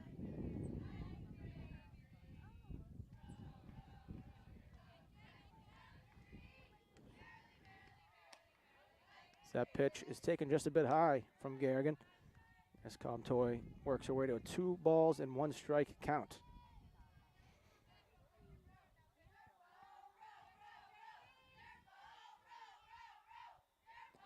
Two one to Comtoy now. In there, but fouled off. 2 balls, 2 strikes now.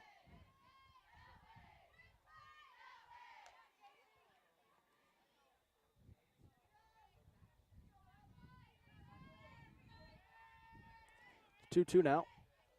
2 balls, 2 strikes, 2 outs.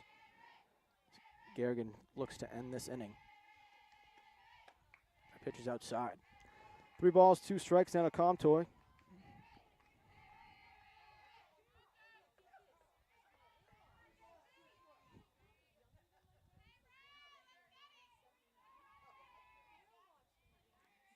Garrigan's pitch skied in the left field.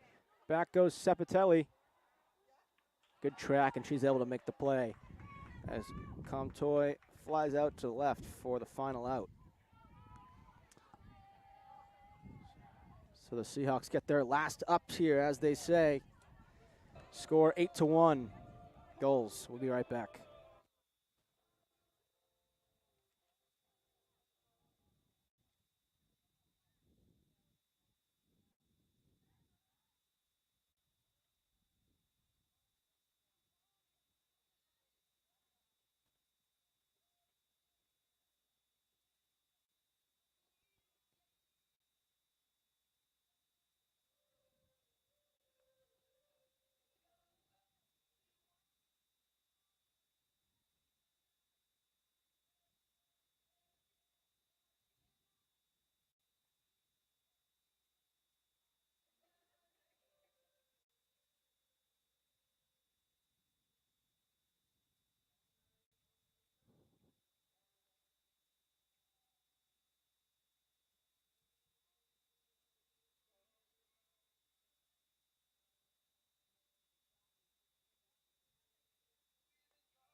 Welcome back to Toppa Field for the bottom half of the 7th inning. Seahawks with some work to do, chasing 8-1, and we have a pinch hitter today. Number 6, Sam Franceschi, batting in place of Dupree in the 8 spot. First pitch, swung on and missed by Franceschi. Good healthy cut. Franceschi is a freshman out of East Haven, Connecticut. Graduate of East Haven High School last year. Here's the pitch. Is hooking right and caught. Good play by Masisic out there in right field for out number 1. Now batting number 20, Morgan Bello. Another pinch hitter here in the 9 spot. Instead of Abby McDonough, it is number 20, Morgan Bello.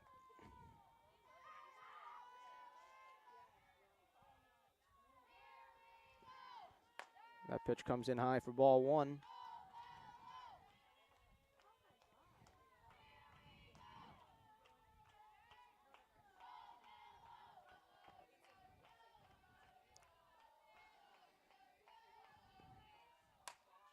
That ball is skied into shallow center field. In comes Nowicki to make the play for out number 2.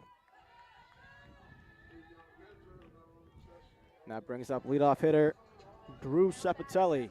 Drew Sepitelli. 1 for 3 on the day with a bunt single back in the 3rd.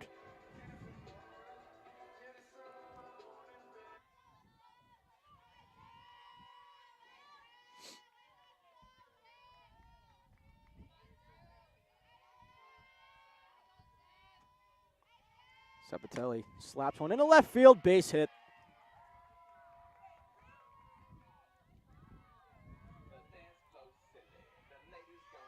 Sepitelli able to reach base with 2 out. Get that batting average up a little bit, and that brings up Lauren Packer. Number 9, Lauren Packer. Lauren Packer 1 for 3 on the day with a single. It's flown out to right twice.